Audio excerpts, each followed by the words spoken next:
Welcome back to the show, kids. Episode 6 of season 3 is here. You made it. You did it. You've reached the midpoint of season 3, which means we are 6 episodes closer to the end of the show. As far as we know, the end of the show, this iteration of the show. More on that later, if and when we get to it. Tom Clark here with you as always, joined by Jay Luft and Joe Higgens. Again, episode number 6. And kids, this is a big one. If you're watching in real time and you watch this already in anticipation of this episode, man, were you knocked out? You should have been. If you're rewatching this show with us for the sake of the podcast, did you bring anything new from it? Because I did. I picked on some stuff maybe I missed the last time. But this is a big episode, guys. Joe, let's start with you. You were telling me before we went live here or started recording here that this is, in your estimation, the best episode of the show. You sticking to that?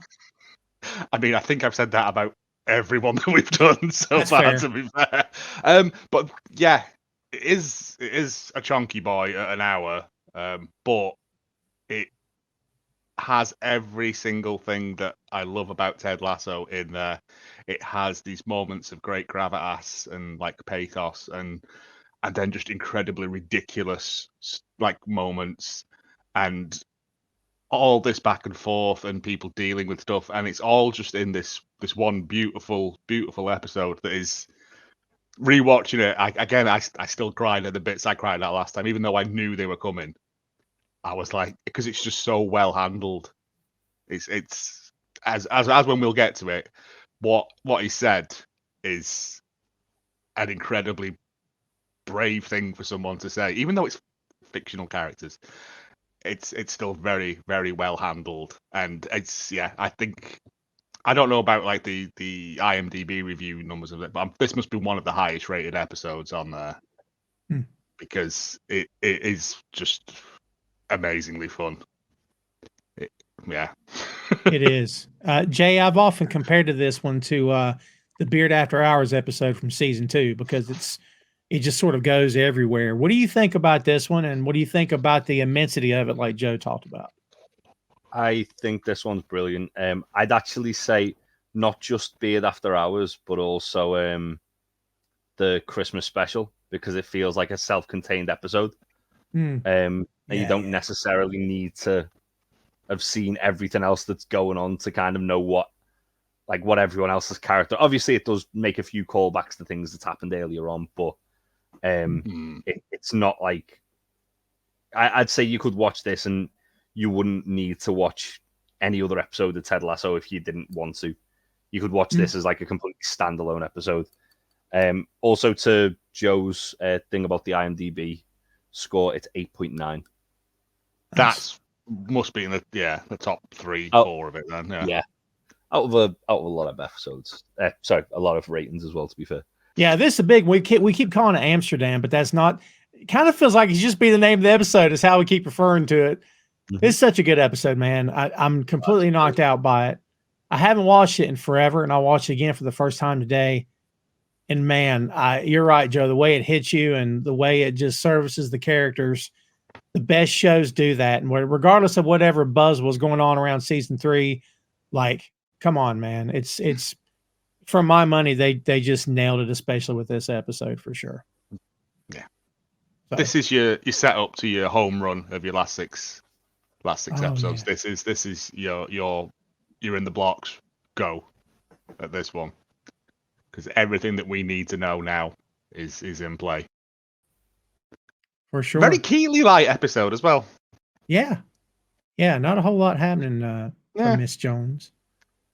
So, well, without any further ado, kids, let's get this thing going. As we said, the title of this episode is not Amsterdam. It's actually Sunflowers. This is season 3, episode 6, original air date April 19th, 2023, directed by Matt Lipsey, on a story by Jason Sudeikis, Bill Lawrence, Brendan Hunt, Sasha Garron, Keeley Hazell, and Dylan Marron. 12 episodes in season 3, kids. And here we go. When last we left the Ted Lasso gang, news of Henry's bullying of another kid in school sent Ted reeling as he attempted to hold it together going into a major matchup against Man City. Nate's relationship with Anastasia ended before it could begin, and a new relationship was sparked between Jack and Keeley, who was forced to fire Shandy from her company. The already struggling AFC Richmond club suffered a major setback with the sudden departure of Zava, leading to another loss, and Rebecca's fears of being unable to bear children were realized in the end. We open with the sounds of a game and another loss for the Greyhounds. We see the guys on the sidelines, gentlemen, and Ted is saying, man, we can't even get a goal for an exhibition match. Roy says, friendly. Ted says, ain't nothing for friendly about what happened out there. And Coach Beard says they call exhibition matches friendlies. Ted says, man, this sport drives me nuts. And Beard and Roy both give him a nod, like I'm sure it's driving them nuts as well. So weirdly though, like Richmond are playing in orange, which is normally, as far as I'm aware, isn't that the Dutch national team's colour? Yeah, like I was going to ask you about that, Jay. In terms of alternate jerseys, alternate kits, what's that look like? So with home and away kits, you have your home kit, which is the one you play in when you're at home. You have your away one that's usually designed for when, if like the home team who's playing at home has a similar color scheme. So, for example, Ajax wear red and white, Richmond wear red and blue. So because they both have red, to kind of counteract that, Richmond will be wearing the orange. A lot of the time, you tend to find clubs are a bit more sort of relaxed about that, and they'll just consistently wear their away kit, even if they don't really need to. But it's more just kind of for ease for the referee to be able to tell who's playing on which team from like further away across the pitch if need be. Yeah, and like their episodes in this show are based on Crystal Palace, yeah? Yeah. I think. Yeah. Because I remember in that episode they had to change that team up just so it wouldn't have the same kit running around on the pitch. So, So in the stands we have Rebecca, Higgins, Keeley, and Carly Weiss, which I believe I pronounced that correctly, as Marlene. I believe it's how it is. Marley, great name by the way. It's spelled differently, but I like it. And apparently she's the owner of this team. We never really get the name of this team, Jay. Who have they played here in Amsterdam? It's Ajax, who are the famous team from Amsterdam. They're like, I wouldn't say one of the biggest. Well, I would say one of the biggest teams in Europe, but I wouldn't say like one of them. Like they're not on the level of like a Real Madrid or a Bayern Munich. They're almost there. But they're a very, very famous team. Won a lot of European trophies. Generally, you tend to find a lot of like big name players will go to Ajax, make a bit of a name of themselves there, and then move to like either Spain or Germany or England and become like a megastar. But it's kind of like, it's almost like the sort of like to put it in wrestling terms, like kind of like an NXT to go into the main roster sort of thing. But not anywhere close to that level at the same time, if that makes sense. Yeah.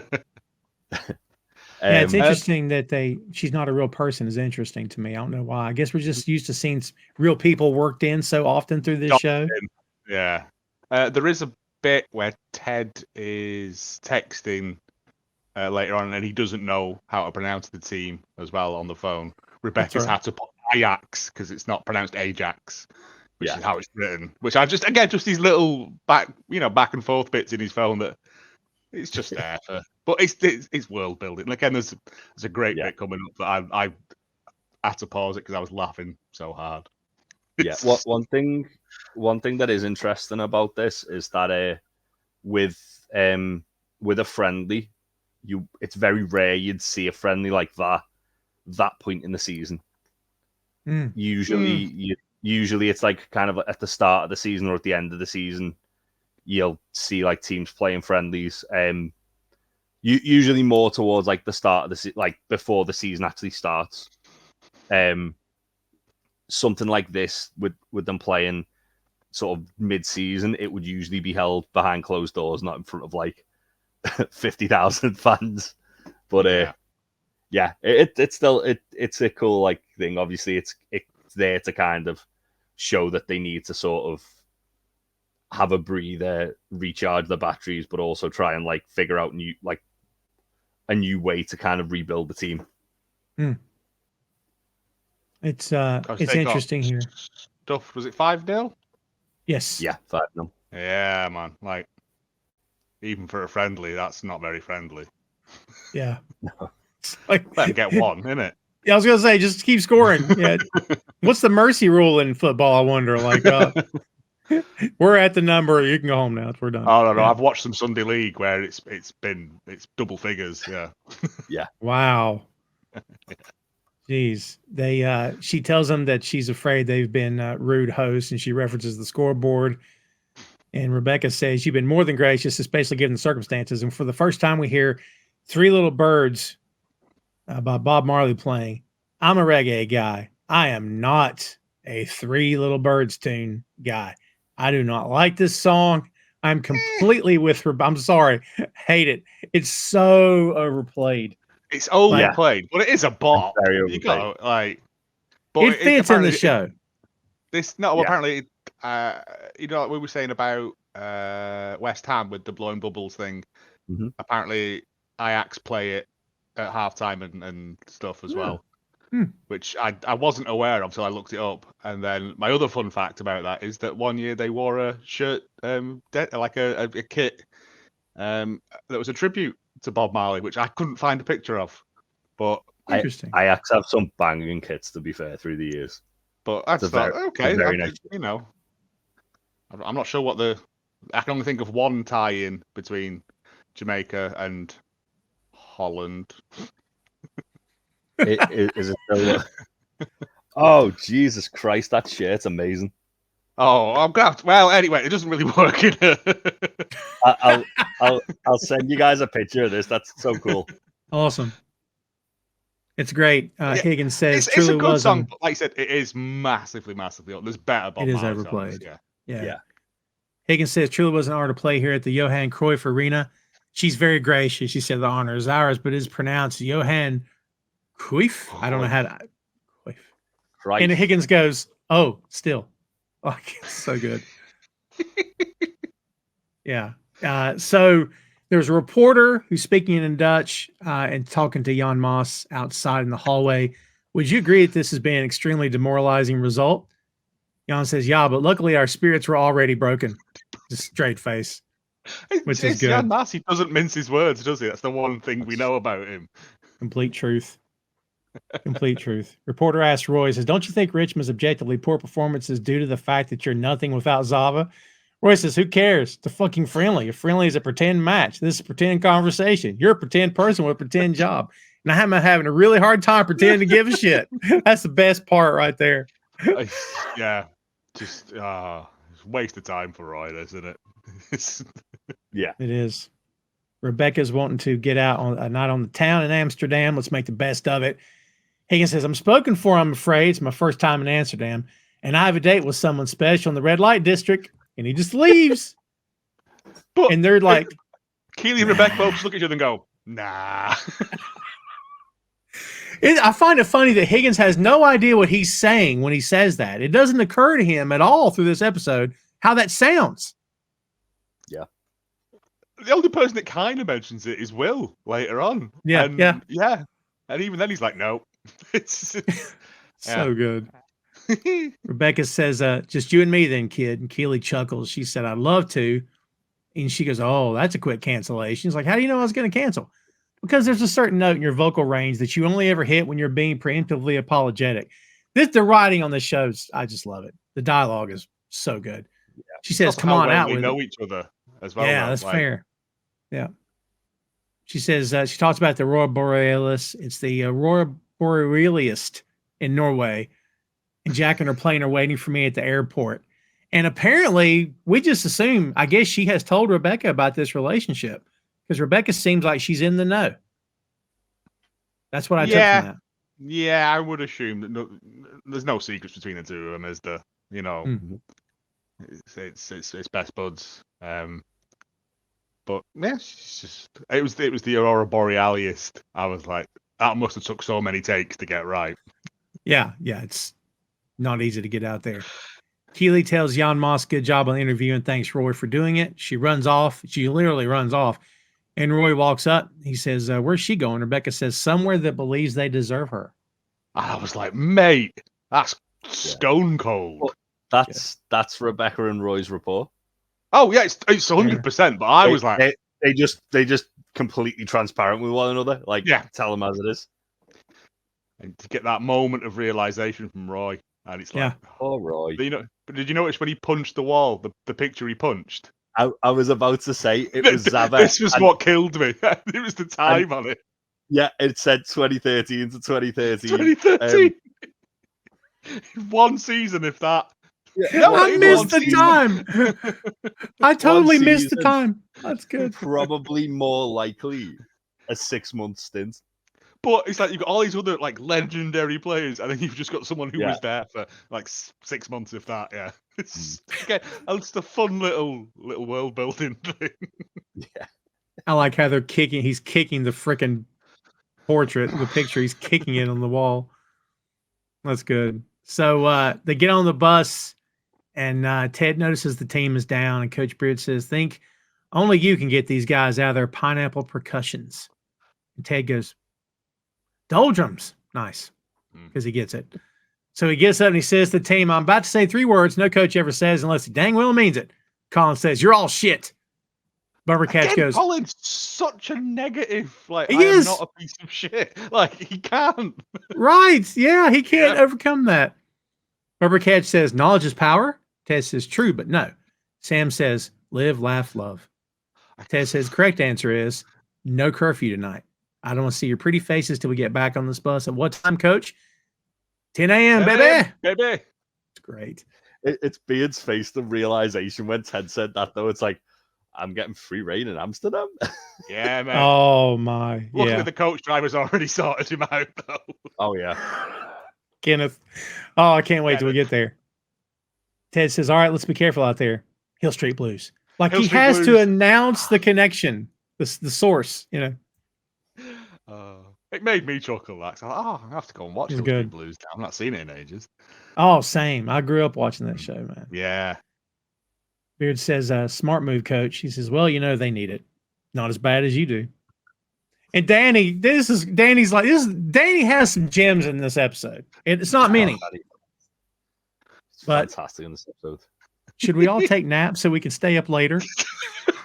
like a sleepover. That's what an 8-year-old would say.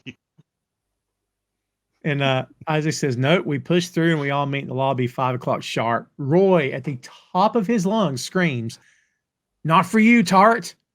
Jamie says, are you serious? Jamie's like, it's going to be mega. Yeah. He's like, no. Says, you're not on a fucking holiday from training. What about my stuff? He just gives it just throw that away. Yeah. And then Jamie going up to him, please don't throw that away. Don't throw it away, yeah. All right, Coach, I'm getting off the coach. He's like, he's having fun. Oh, yeah. It's such a good episode. They run together. That rapport with each other at this point where it's like mutual disdain, but Jamie knows that he can just wind him up and Roy can't do anything about it. Yeah, it's fair. What's he going to do? Fight him? Like, what's he going to do? Make him do more training and help him become better at football? That's exactly what he wants. I think, though, like, begrudgingly, Roy respects the fact that Jamie's putting the work in now. Oh, yeah. But Jamie, that's why he's just being a bit more tolerant. Absolute cheeky scamp all the way through it, though. Oh, he's brilliant. Great. That's when Higgins suggests to Will that they hang out together. He says, great, our first stop, the red light district. Will just gives him a look. And again, Higgins is oblivious to the reference. Well, he just puts his headphones back straight away. Red light district. And he's off with his... Yeah. Oh, Jamie and Roy, this is great. They're running through the city. Jamie is sightseeing as he's running, telling Roy about this. A running tour of the city. Yes, literally a running tour of the city. Tell him about the skinniest bridge as seen in James Bond's Diamonds Are Forever. Roy's getting upset at him, but Jamie's in the best mood, and he says they're going to go see Amsterdam's thinnest house next. Roy is winded. Roy is really starting to get winded here. Jamie, you notice that Jamie not one time is even breathing hard during all these scenes? He does a cartwheel to handspring on that bridge. Like, he does. Oh, it's wonderful. Yeah. Rebecca is walking. He's proper tourist as well, though. Like the thinnest house. And I got to say, I've never been. It's beautiful. Like just those shots are just make it look great. It's a very nice place. It's a nice city. Yeah. Rebecca's walking and gets a call from Sassy, who's wondering what's wrong. As she's talking to her, she's nearly run over by several bicycles in a row. This is a running gag through the whole episode. And Sassy tells her to eat a space cake for her. What are we talking about? Just weed brownies. Marijuana and brownies or cakes or. Yeah. I've never heard it called that before. Yeah. It's pretty much the part of the culture in Amsterdam, isn't it? There's a big coffee shop and marijuana use culture. Yeah. Because they have access to it, they don't go mental with it like what we would do. Oh yeah, like if we got it over here, it'd ruin it. Yeah. But, as we always do. Yeah. As we always do, yeah. I will say this bit annoyed me because Rebecca is a smart woman. She's a woman of the world. She knows what a bike path is. She's not looking down at the floor at all. No, but that's how like kind of.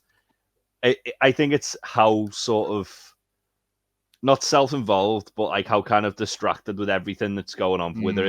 Is like she seems very like sort of distant throughout the whole episode until this all happens anyway. Like when she's in the press box and she doesn't seem herself. It just felt very out of place. But yeah, right, you look down at the floor. You see there's a big cycle, big orange bike path with people calling you for being in the way. You'd be like, hang on a minute.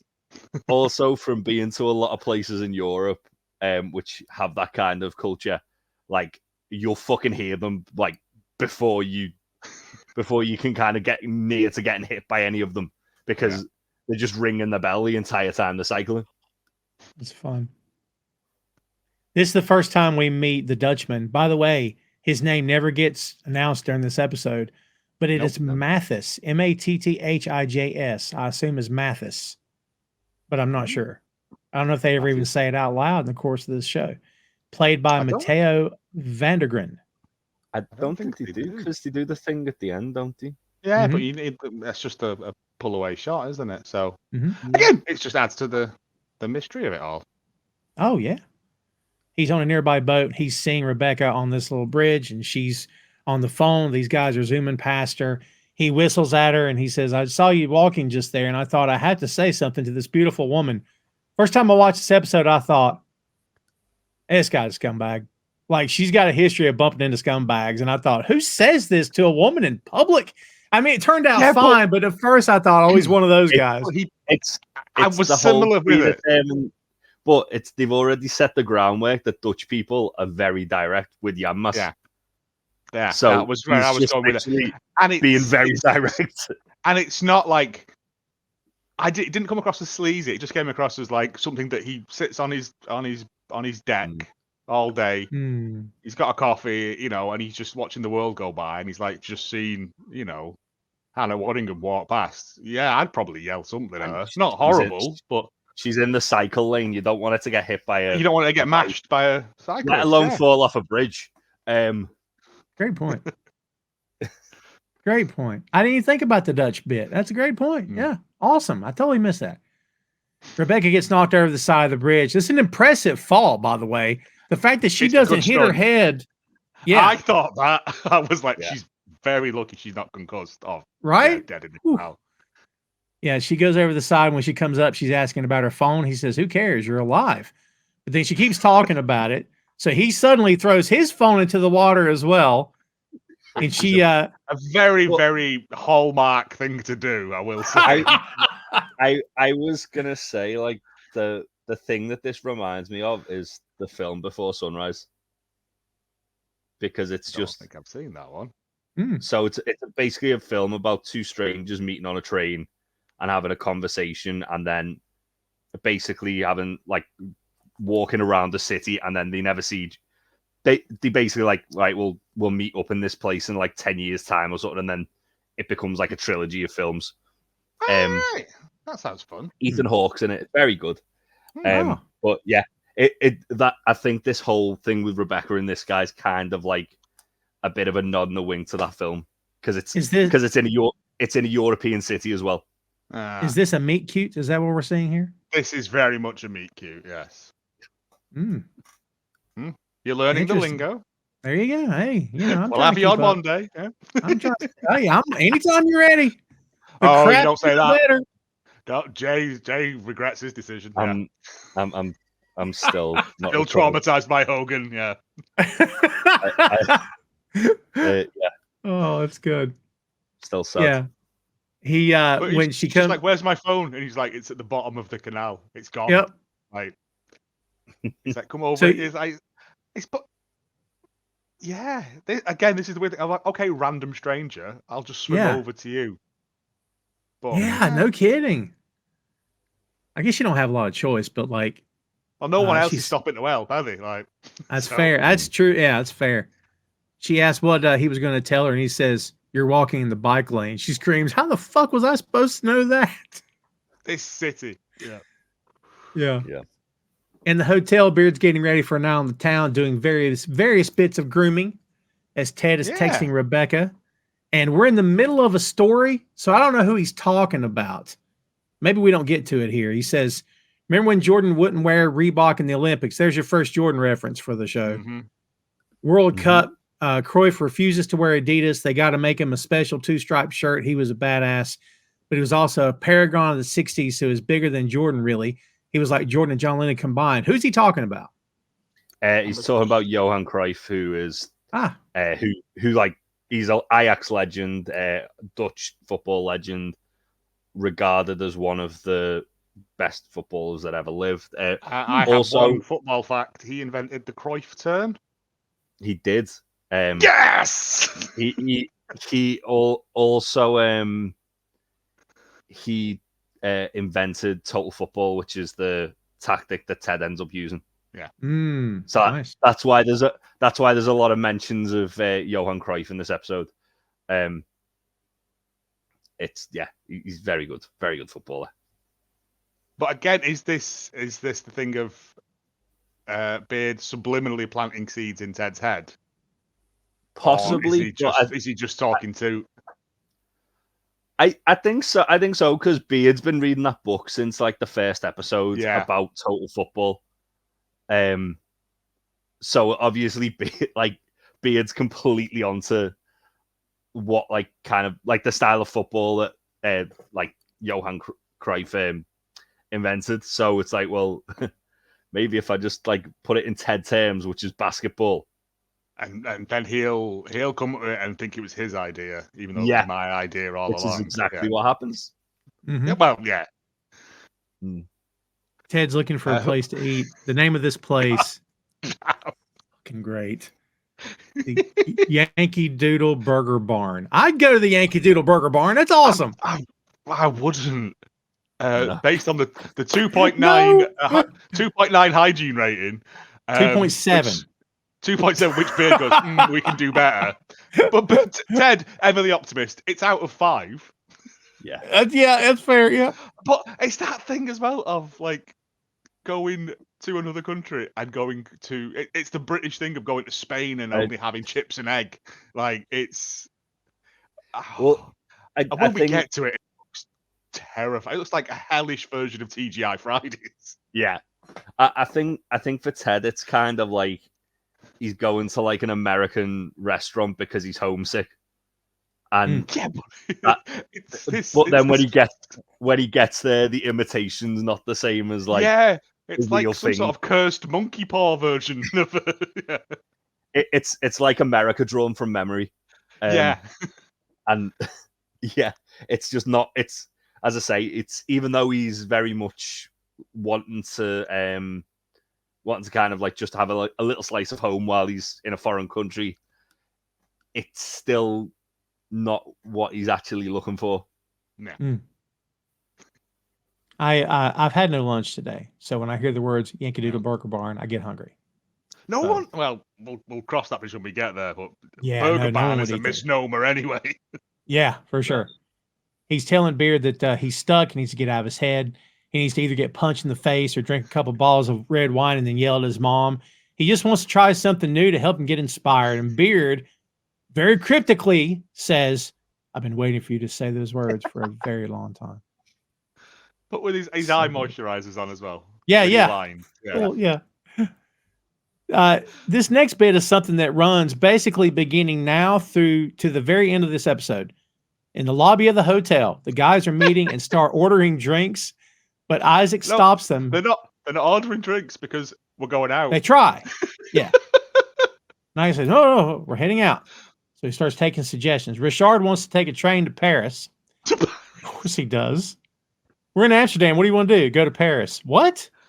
Yeah, it's only going to take you through, 7 other countries to get there? Yeah. Sam wants to take a boat tour through the canal. Yeah. Farmer Catch says...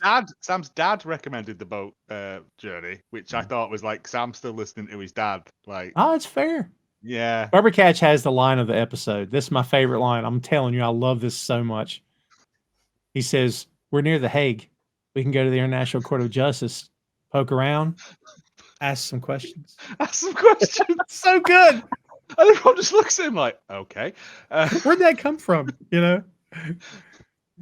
Conspiracy it's so good. And as soon as I say he had the line of the episode, Danny says, I'd like to see a tulip.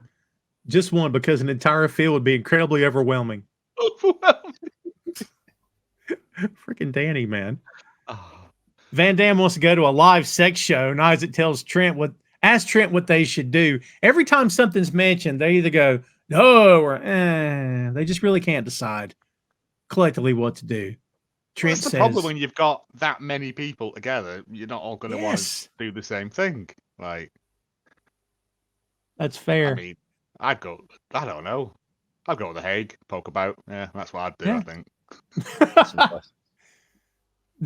Trent mentions the Amsterdam's museum culture. Colin says, I didn't come to Amsterdam to learn things. That's another great line. Sam suggests staying in and watching a movie as a team. He pitches that about 4 times throughout the entire episode as well. Yeah. Higgins comes out with, that's good. Higgins comes out with Will. And this is another reference to the red light district, by the way. This is it. He's like, we're off down. When it's time for Will to become a man. And all this, like, he sets it up. And he's like, right, we're off. And they all do the same. They'll just go, nah. They ask Jan, since it's his home turf, he says, okay, tourists, thank you for getting all those terrible ideas out of the way. Now listen, my cousin, Martin Garrix, is DJing at a private all-night party. We're talking drinking, dancing, and women to the morning, which is when they'll be serving a hearty breakfast. It's important to throw that in, you know. I mean, that sounds ideal. Yeah. I don't drink, but I can have fun there. Yeah. I was going to say, don't fuck around with breakfast in Holland either. No. I'd be there for breakfast, if nothing else. Yeah. I'll be there for the breakfast, yeah. It's like, well, how was the party? Well, I had to sit through the women and booze and whatnot, but I had a great breakfast, let me tell you. You know. This is where Colin suddenly, out of the blue, stands up and announces that he's bowing out. He ate some pickled herring earlier, which is enough to make me never want to go anywhere. And now his stomach's upset. Trent notices this, and Van Damme yells, "You're going to miss a live sex show, bro." Which is good. Someone just goes, hydrate, as he walks off. Hydrate, well. yeah. Yeah. They're all Sam, I think. Yeah. The guys agree to go with Jan's idea, but he tells them it's a 2-hour drive, and they're all immediately out. We're not going. That's it. Like, does it matter if it's 2 hours, honestly? If you're on the coach, you put some tunes on, innit? You get a couple of cats. Yeah. Yeah. If you get the coach there, it's not that They've bad. got Kenneth to drive. Oh, Kenneth's probably not in a fit state to drive, is he? He's in Amsterdam, off the chain. Yeah. Kenneth's got like his 12 hours off the clock, mate. Yeah. And he's using all of it. We never see him. We never see him one time. No. Which is interesting. Oh, yeah. But they're all getting loud again, and Danny says, "Why don't we just split up? Tulips with me." But Isaac isn't having it. He says, "We're all doing." I'm sure they probably have tulips in the hotel. A lot of the hotels just decorate them with tulips because it's a touristy thing. Yeah, but it's just Danny, isn't it? Like sweet Danny. Sweet. What do we refer to him as? He's like a puppy. He's just like a real life puppy. He's like a Labrador puppy. Yeah, he's just full of energy, all misdirected in the wrong direction. Yeah. Yeah. Isaac isn't having it. He says they're all going to do something as a team. They They just decide to order drinks, plus a lot of napkins so they can vote. Rebecca's on the boat and comes out of the shower. She checks her clothes in the dryer, and it's like 2 hours and a half left. How much power does this boat not have for that dryer to have 2.5 hours? I think it left? was a washer dryer combined, I think, because of the limited space on a houseboat. I assume it would be washing them because you've been in manky canal water. And then you'd want them dried as well. But Interesting. yeah. Or it could be wool or something you've got to dry very slowly, or, again. I don't know. For a plot point. But sure. She can't find anybody. Surprising amount of water pressure for a boat. I was like, yeah, okay, that's a weird statement. I'm not on boats a whole lot, but it was nice. I was gonna say, have you not been on a houseboat before, Joe? Had a shower on one. Oh God. No, I hate the sea and all water in general. You might as well. I've only been on a houseboat once, and that you might as well just get a fucking hose on yourself. Just wash yourself under the tap. Yeah, pretty much. There is no water pressure at all. Yeah, but I think because these are hard standard, aren't they? They're essentially moored there permanently, so there's probably some system in place or something. I don't know. Yeah, it's probably got a a turbine underneath. Anyway, she's snooping around. She finds a kid's room, and then she finds a cup. She finds some tea on the table with a note that says, "For you, it's not drugged. I promise." There's so much foreshadowing in that scene where they're walking around. Yeah, it's brilliant. And you don't if you're watching this for the first time, you haven't got a fucking clue what it's foreshadowing. No, but knowing what we know, it's fantastic. It's such a clever amount of foreshadowing. It's a lovely scene. It's just nosy, isn't it? If someone leaves you alone in the house, you're gonna have a about, aren't you? Yeah. But, Make sure that I was like, because when she opened them, I was like, oh God, there's a little girl's room. Oh dear. Because my brain automatically goes to bad places. I bet there's a couple of times in this where I'm like, he could be a murderer. You're the Colin. You're the Colin of this. Yeah. I am not a piece of shit. People can change, though. That's great. Jamie and Roy are still running, and Jamie yells out, "Right down there, there's the bench from Fault in Our Stars. The movie. The movie. Accent. It was going to be the book. He drew a picture of it. Yeah, bless him. Do you notice how far behind Roy was in that spot? Roy's gassed at this point, though, isn't he? He's got doubt left.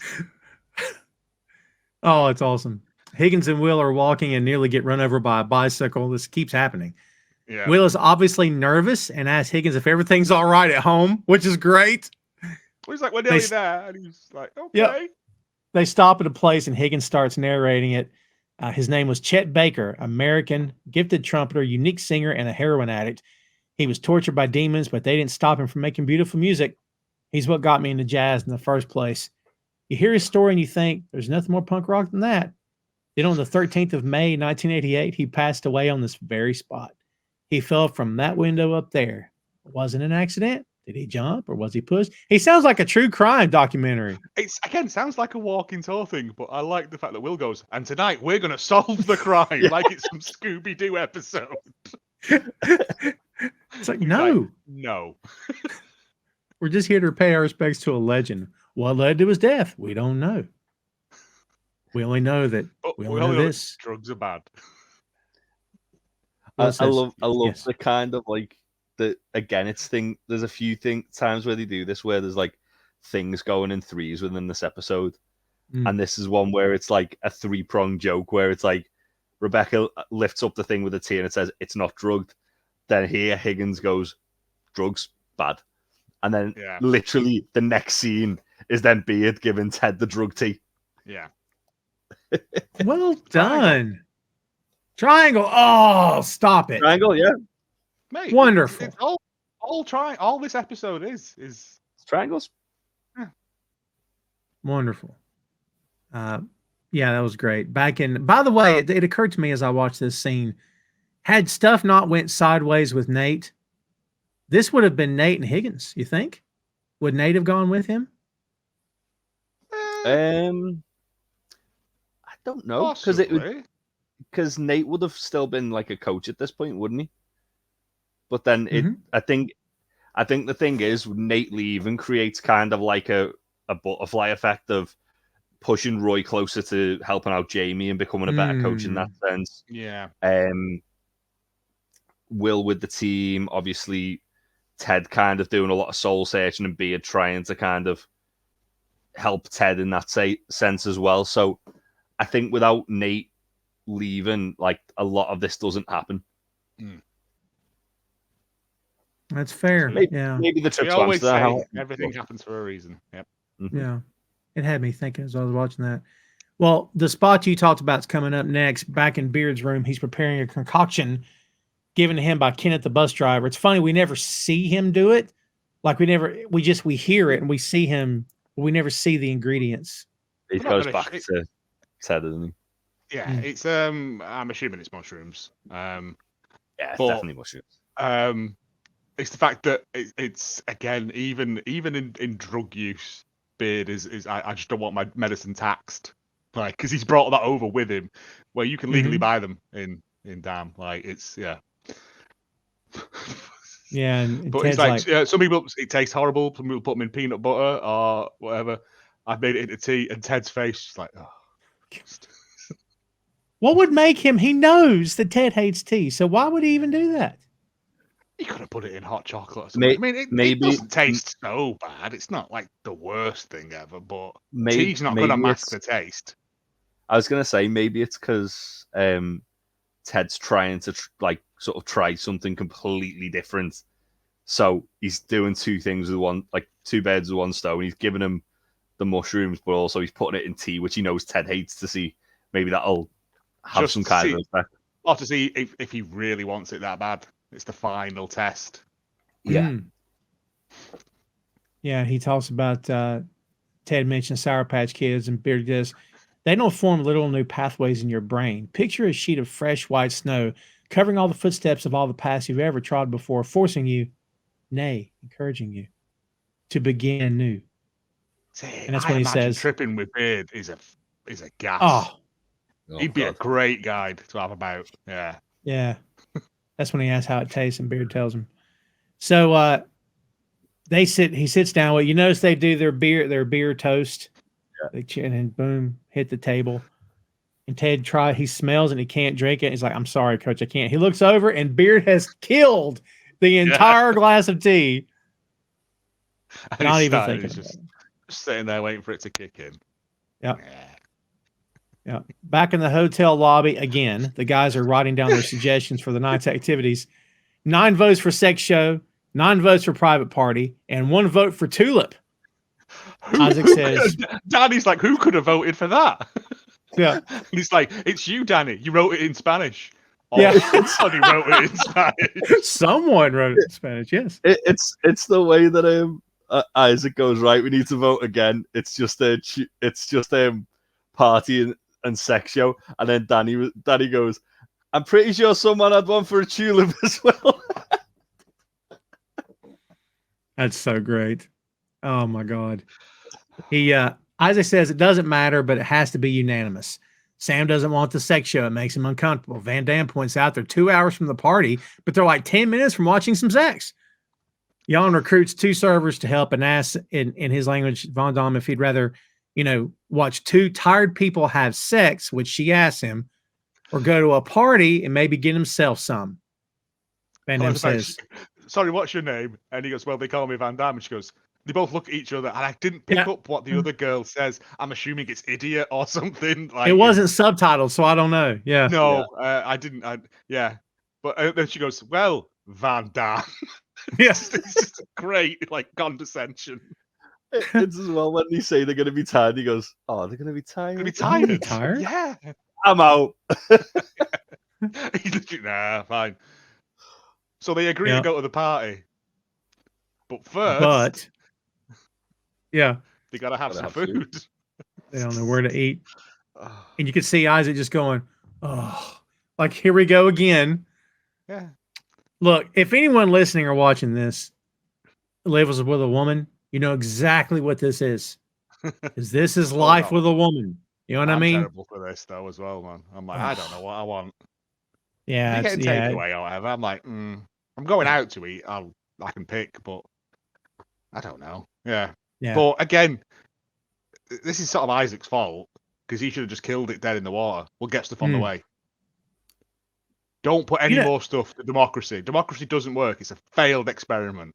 It took you 2 hours to decide to go to this path. You could have been there by now. Yep. Should have. You notice that Colin sneaks out here and Trent follows him. Can you remember back to watching this for the first time? Were you putting together that what's happening with Trent, or did you think, oh my God, why is he following you? I think they do a really good job of framing this. Like, obviously they don't hide the fact that Trent's a gay man. Like, he has his pride mug and he's doesn't he wear a pride shirt at one point as well? I think he's got a rainbow shirt on it or something. Yeah, but he dresses fabulously anyway, though.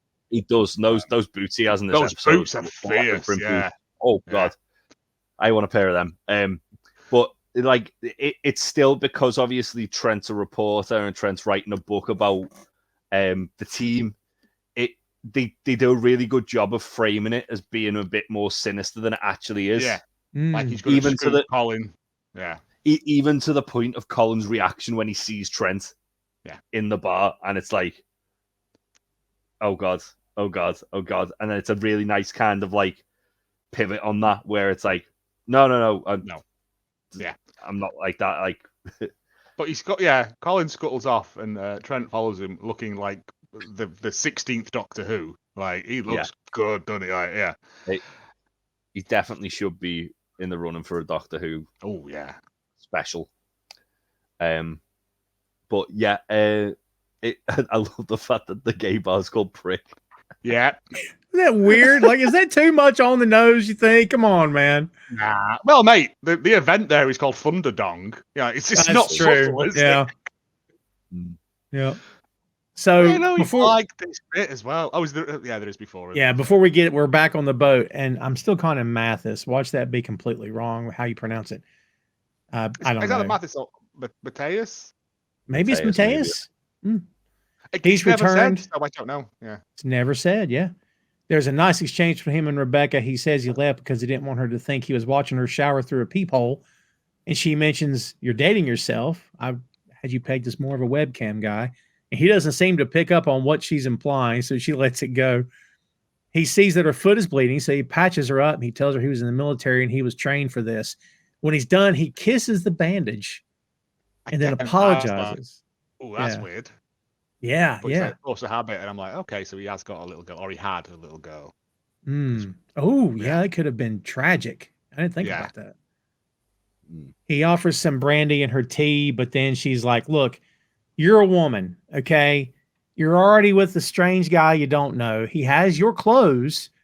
He has just kissed your foot, okay? Now he's offering to give you booze. At this point, you're like, all right, I think I'm going to stay over here. You just stay on your side of the room. Because, like, it's 2024, man. What are we doing? But, Yeah, it is weird. But also, he's very disarming with it, which, again, serial killers. Yeah. But, like, if he was going to kill her, he'd have just killed her. Like, he wouldn't have let her have a shower, made her a brew. Like, the whole boat thing doesn't scream serial killer, does it? It just screams bloke. Right, it's the foot kissing thing. I was like, But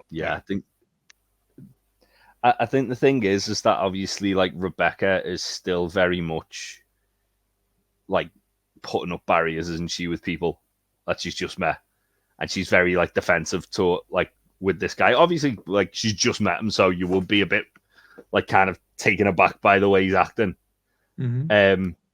But he's a lot more kind of like, obviously, because we do find out like shortly after this that he's also divorced, and but he's clearly like, again, like we were talking about with like Ted and Rebecca both being at different stages of it. like he's like even further along. He's like pretty much like at the point where he's like, yeah, it is what it is. I'm happy with or without whatever. I'm just what happens. Yeah, what will be will be. Preislich. Yeah, that's fair. Yeah, he's pulled out a large box of clothes for her to go through. Said they belong to his old partner. He never says wife, by the way, which I found interesting.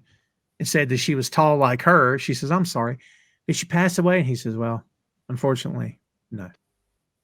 Which, you know, see, disarming though. It's a little joke. It's So I think after the fuck kissing thing, I was completely on board with him because it then comes across as very genuine and very caring, and which for a Dutchman seems a foreign concept, based on what we know of the Dutch from this show.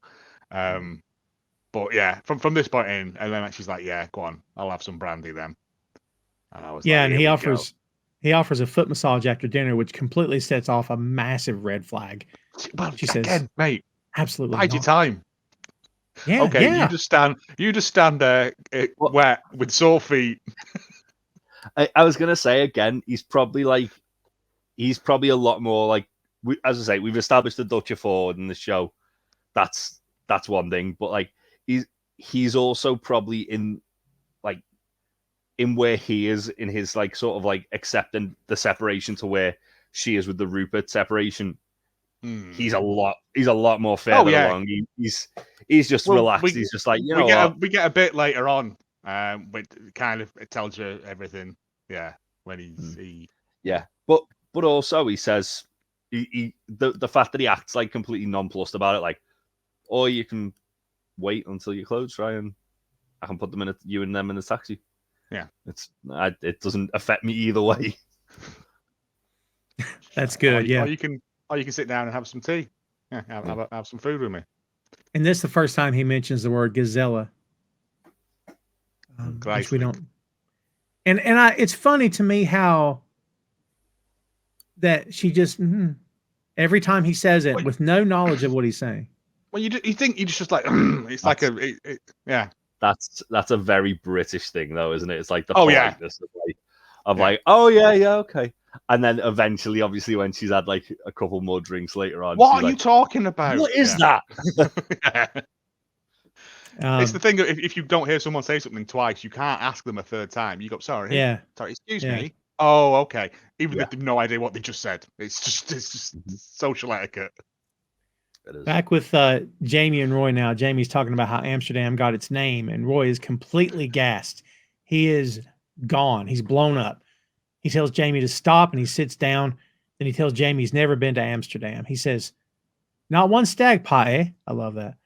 "Not one international match. Not one emergency flight diverted here because some EasyJet passenger was being a prick." Roy says, "That never happens." It does. It does happen if you're being enough of a prick, which I was. He's very proud of himself. Like, I got a whole train. I got a whole plane turned around. Are you kidding? Oh my God, that was wonderful. Roy says, "It just looks like a Disney version of an old city. It all looks so fucking fake." He says, "It's not fake. Come on, windmills? Fake." Like, what? He doesn't believe in windmills. He doesn't believe in windmills. Yeah. He says, "I ain't even from here and I'm offended." I'm not. So great. But this is the hill James would better die on, that like windmills exist, and they do. Yeah. Like but the fact that Roy was like, no, they're not real. Like, I can't think of anything else comparable to it. I don't know. He's like, right, come on then, we're gonna go and find some windmills. Also, there's a lot of windmills just randomly dotted around Amsterdam. Yeah, there is. But you think is it like a touristy thing, like decoration? Yeah. Well, I remember I went to. We have them in Britain, but this was like literally like in the city like center. We went to like it was like a bar, but it was on like the waterfront. It was just a big massive windmill, like. It was clear that they built everything around this fucking thing as well. It was insane. Yeah. Roy says, "I believe it when I see it." What? Jamie says, "We need bikes." Roy goes, "What? No. Like, But Panics a Jamie's little off. bit. Jamie's having a whale. He's off. Yeah. Like Back in Beard's room, he's sitting there with Ted, and Beard's like looking at his fingers, and he's doing that stroking thing. mm-hmm. But, Very impatient. Well, no, it's more of a tactile thing because it's starting to kick in. I'm guessing. Well, I thought so too, but then we find out what happened at the end. Yeah, what he tells him. But again, is that true? I think that can be construed that maybe like he never like a placebo effect, like he told Ted he had, and he actually hadn't. Possibly. But also like I think Beard's just he's in Amsterdam, and he's sitting there with Ted, and he's sitting there in the hotel watching the Keeley video.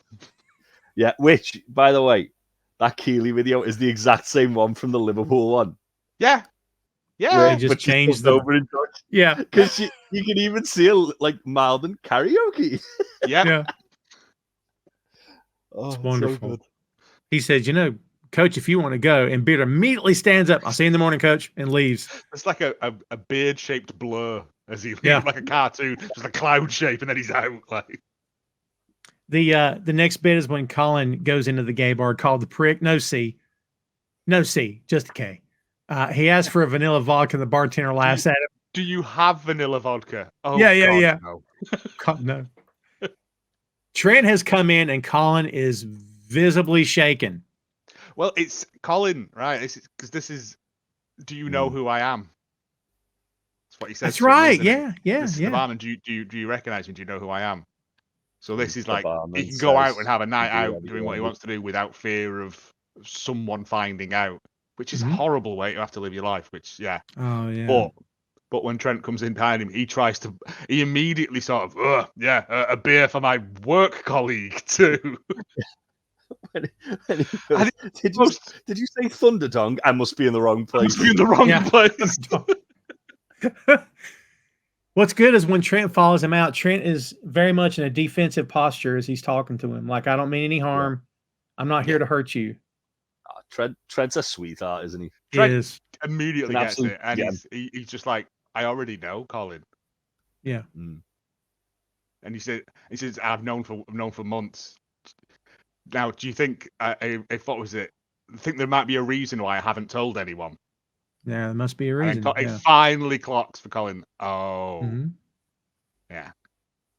But also, I think this is like really good for Colin in the sense that he's like kind of been not doing it on his own because obviously he's had like partners and stuff like that, but he's not had anyone who's sort of like they're like readily available to sort of confide in.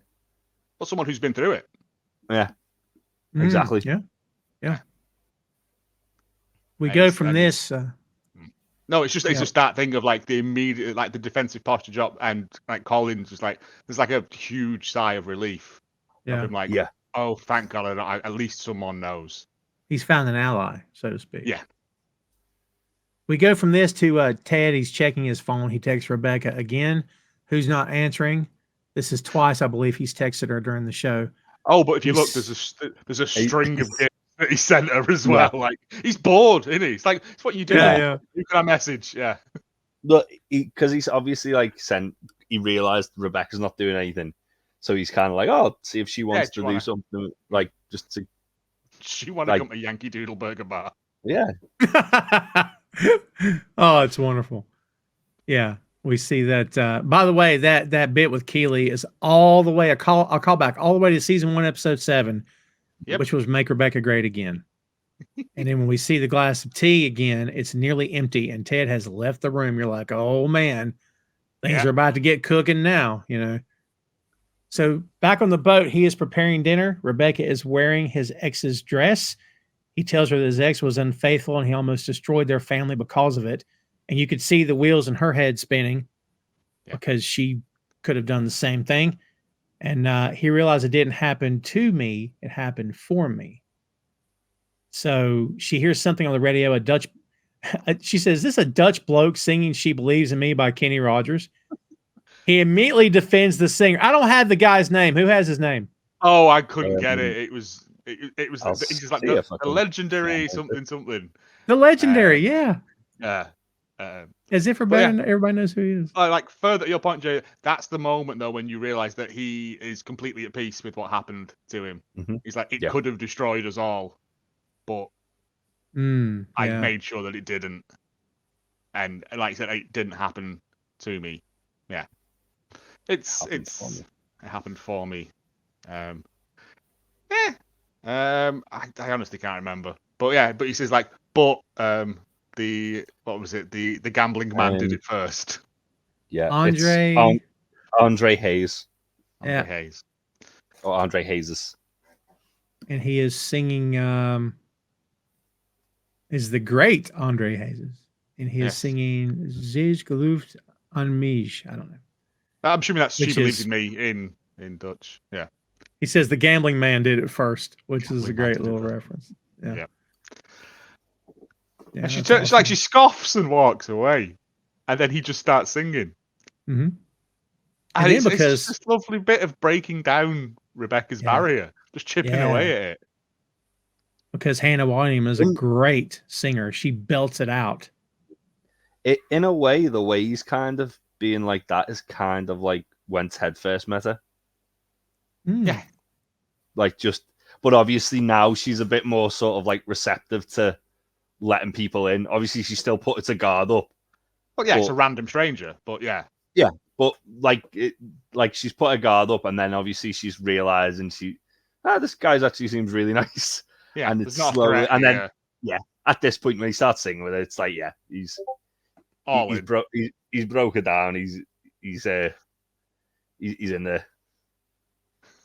The scene next with Jamie and Roy. Jamie's getting 2 bikes. This little dude that's getting the bikes for him like they're the most Dutch looking person in the world. Yeah. It's like he's getting them crack or something. It's like the way that Roy's like running, looking for where Jamie is, and Jamie's like lurking in like the alleyway, around the wall, smoking. I'm like, and don't blow our cover. Yeah. We need 2 bikes. No. He tells me he doesn't know how to ride one. Yeah. Learn how to ride a bike, and there's the pause. Yeah. And then they burst out laughing at him. I'm like, that's the one thing you don't want to do to Roy's, laugh at him. I love how the guy stops laughing and says, "No refunds," and then just runs away. He just runs away. €60. Here's 100. He's off. Yeah. To buy some crack, probably. Yeah. Probably to buy crack. But yeah, we get I get another Roy's tragic childhood story of his granddad was going to teach him when he came back from Sunderland, and he died, and I never learnt. And it's like, God, Roy, it's heartbreaking. He says it all in one breath. But then he goes, which I then realise is a great dishonour to his memory. Yeah, well, that's it. And then Jamie's like, well, let's lay him for granddad. And Roy's like, shit, he's got me. Yeah, he's got him. This is we hear BJ Thomas. Didn't have to look this up. I know this song. Raindrops Keep Falling on My Head by BJ Thomas, which they played, of course, in Butch Cassidy and the Sundance Kid. Classic song there's a couple of references to Butch Cassidy and Sundance Kid with these two, just in this bit. But yeah. That's fair. Yeah. Roy, the first bit where Jamie's behind him and Roy's like this, and then he just falls over. It's like, how many pratfalls can you do on a bike? 8. Yeah. Right, we're doing all 8 of them then. It's so good. Oh my God. Put your feet on the pedals. It's like when I was trying to teach my sister to ride a bike. It's like, put your feet on the pedals and pedal. And they're flailing them around. It's like, Roy, you're a grown man. You must have control of your limbs. It's like there's telling someone how to ride a bike and then actually helping them. When you just say, put your feet on the pedals and pedal. Well, they know that. They know that. But it's that, and then he tips over, and then what's the one? I can only turn one way. It's going right. I can't turn the other way. And he picks up the bike and throws it at him as well. There's the bit as well where like he's about to fall off, and Jamie rights him, and he gets off the bike and just shoves him. He throws the bike at him. Jamie goes, "Well, how's that going to help anyone? How's that going to help?" Oh, it's so silly. Oh. But again, awesome. It's literally a montage of bonding, isn't it? Like it's like Roy's helped him, he's helping him back in a much different and weirder way. But also, there's no brakes on those bikes. That worried me. Oh, Yeah. Unless they then stop pedaling and it locks the back wheel once. I would say that's probably what it is. Yeah. And he finally gets the hang of it, and he yells out, "Let's go find a fucking windmill." He zooms off. Right. Though. Yeah. We go to this jazz bar, and Higgins and Will are hanging out right in front of the stage. Oh, It's so a bit good. open, isn't it? Oh no, it's like that time I went to an improv comedy night and they all made jokes about how I look like an altar boy. He says, "Thanks for doing this, Will. One pilgrim alone is merely a zealot, but two pilgrims together, that's a pilgrimage." And it's the first time Will sees a guy and girl making out. And you're like, why do they keep referencing the guy and the girl? Then it pays off in the end, big time. Oh, it's so good. Yep. Oh my God. From out of nowhere, it pays off. It's the last of the triangles. Yeah. Oh, well done. What? Yeah. Back to Trent and Colin. Trent's telling him about coming out to his family. This is a great scene, dude. This scene is fantastically played because it could have been done kind of crassly, which Ted Lasso never does. But just the whole bit, like they've got some beers, they're sitting down, having a heart to heart, and it's a beautiful bit. Yeah, and you learn as well that like Trent was like married and I was a kid, and like was in complete denial of who he was, which is insane because he's so self-assured now. Yeah, but again, it's like. It's kind of like a reoccurring theme in this episode, like of who you are now and who you can be further down the road, and not in like obviously becoming that person, but like in like sort of accepting like your situation. So you have Rebecca with Matthias on the boat with like obviously the separation. You've got Colin and Trent here, where Trent's obviously Colin's like still in the closet and he's not told anybody, whereas Trent's like a proud gay man, and he's telling Colin like the hardest part is telling everybody, but once you have and it's out there, they can't take it off you. Yeah. And then obviously the other one is Jamie and Roy, but it's kind of like each other, so like they're kind of like helping each other be more accepting of one another and sort of taking each other's qualities and blending them into one person. It's not where you are, it's where you end up, like you said. Yeah. Yeah. I love the line Colin says, "I don't want to be a spokesperson." Fucking it's where he says it's like, I've got my one life, which is with the lads in the sports, and I've got my other life, and I just wish they were both my one life. And I'm like, oh my God, this is heartbreaking. But he's like, he doesn't want to be, like he said, I don't want to be a spokesman. I don't want to be, I want to be able to kiss my fella the same way after we win that the lads can kiss their girls. And I'm like, oh shit. But that triangle where they're at, the pink triangle, it's actually called the Homo Monument, which is a bit on the nose, but nevertheless, we said the Dutch aren't direct. Which is a memorial to all the gays the Nazis killed. So, because you used to wear a pink triangle to identify them. So take it back, But then he mentions like Anne Frank heard these bells. Again, just oppression and things. Yeah, it's just why I'm tearing up now thinking about it, because it's so well handled that this must be a thing that a lot of people have to deal with, and not famous people, but it's a struggle. Well, they've handled it better than actual football has, which is good. Well, because it's, I wouldn't say it's taboo. I'd just say because obviously, and there's something that comes up in a future episode that you'll address with it, where people in the crowd are people in the crowd, sadly. And that's as a result of that. I don't think there's anyone in the Premier League who's openly gay. There's a couple of like lower league players who are. There's a couple of players in foreign leagues who are, but it's still very like, you don't do that. Not you don't do it. Just but it's like Colin says. It's like career suicide, isn't it? It's Well, it's one of, the line that really hit me hard was I don't want to become a spokesperson, because he doesn't want to have to keep telling everyone his story. He just wants to live his life. Yeah, and he shouldn't have to. He shouldn't have to justify it to anyone. No.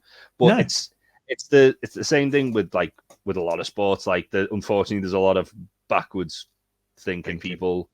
There's a lot of problems with racism in football. There's a lot of problems with homophobia in football, and unfortunately, until like fans can change, which may never happen, you'll tend to find that there's a lot of footballers who don't want to come out because they don't want to subject themselves to that abuse. Mm-hmm. Yeah, that's fair. And I mean, until a gay person is just a person, until a black man is just a man. I mean, that's the goal, is that one day we get there. Can we get there? I don't know. I mean, the best of us hope we can, and the rest of us don't care. Yeah, I should say the rest of them. There's always going to be narrow-minded idiots, sadly. Yeah, for sure. I find it funny. Ted ends up in a museum after Trent had mentioned it earlier. That's where he ends up. And see, I think this guy, it's open because it's museum act and they're open late. That's fair. Yeah. Mm-hmm. Yeah. The guy that works at the museum has a great spot, and we never see him again, but it's lovely what he says to him about the Van Gogh thing. He's like foreshadowing for what's coming for Ted in this episode, when he obviously at the end he gives him the pad, like the notebook, and he goes, "There you go, you can have this." We close in 3 minutes. Yeah. But no, it's the sunflower, and he says that's the national flower of my state where I'm from in America. Yep. So he's still homesick as hell as well. And I think that's why he ends up going to Yankee Doodle Burger Bar. Because he's like, well, it's just, it's in his bones now, isn't it? He's just, But yeah, it's really good. He I find it funny. Ted says, "Saying merci beaucoup," says mercy buckets. And the guy's like, "Yep," and he's just like, "Yeah, please leave." Yeah, just walks off. It's a great bit. It's a nice little scene. I really like that quite a bit. Talking about Van Gogh and his struggles and his demons and everything. It's really nice. Back in the hotel lobby, the guys are going nuts on each other. Danny yells, "We're in Holland. We should try Dutch food." Richard yells back, "As a Frenchman, I would rather die." I said, you've wasted your entire... But then again, you've had an evening together. You've done something together as a team, even if it is argue about everything. That's true. Yeah. You could there'd be a Pizza Hut or something. You know what I mean? Yeah. Isaac yells, "Enough."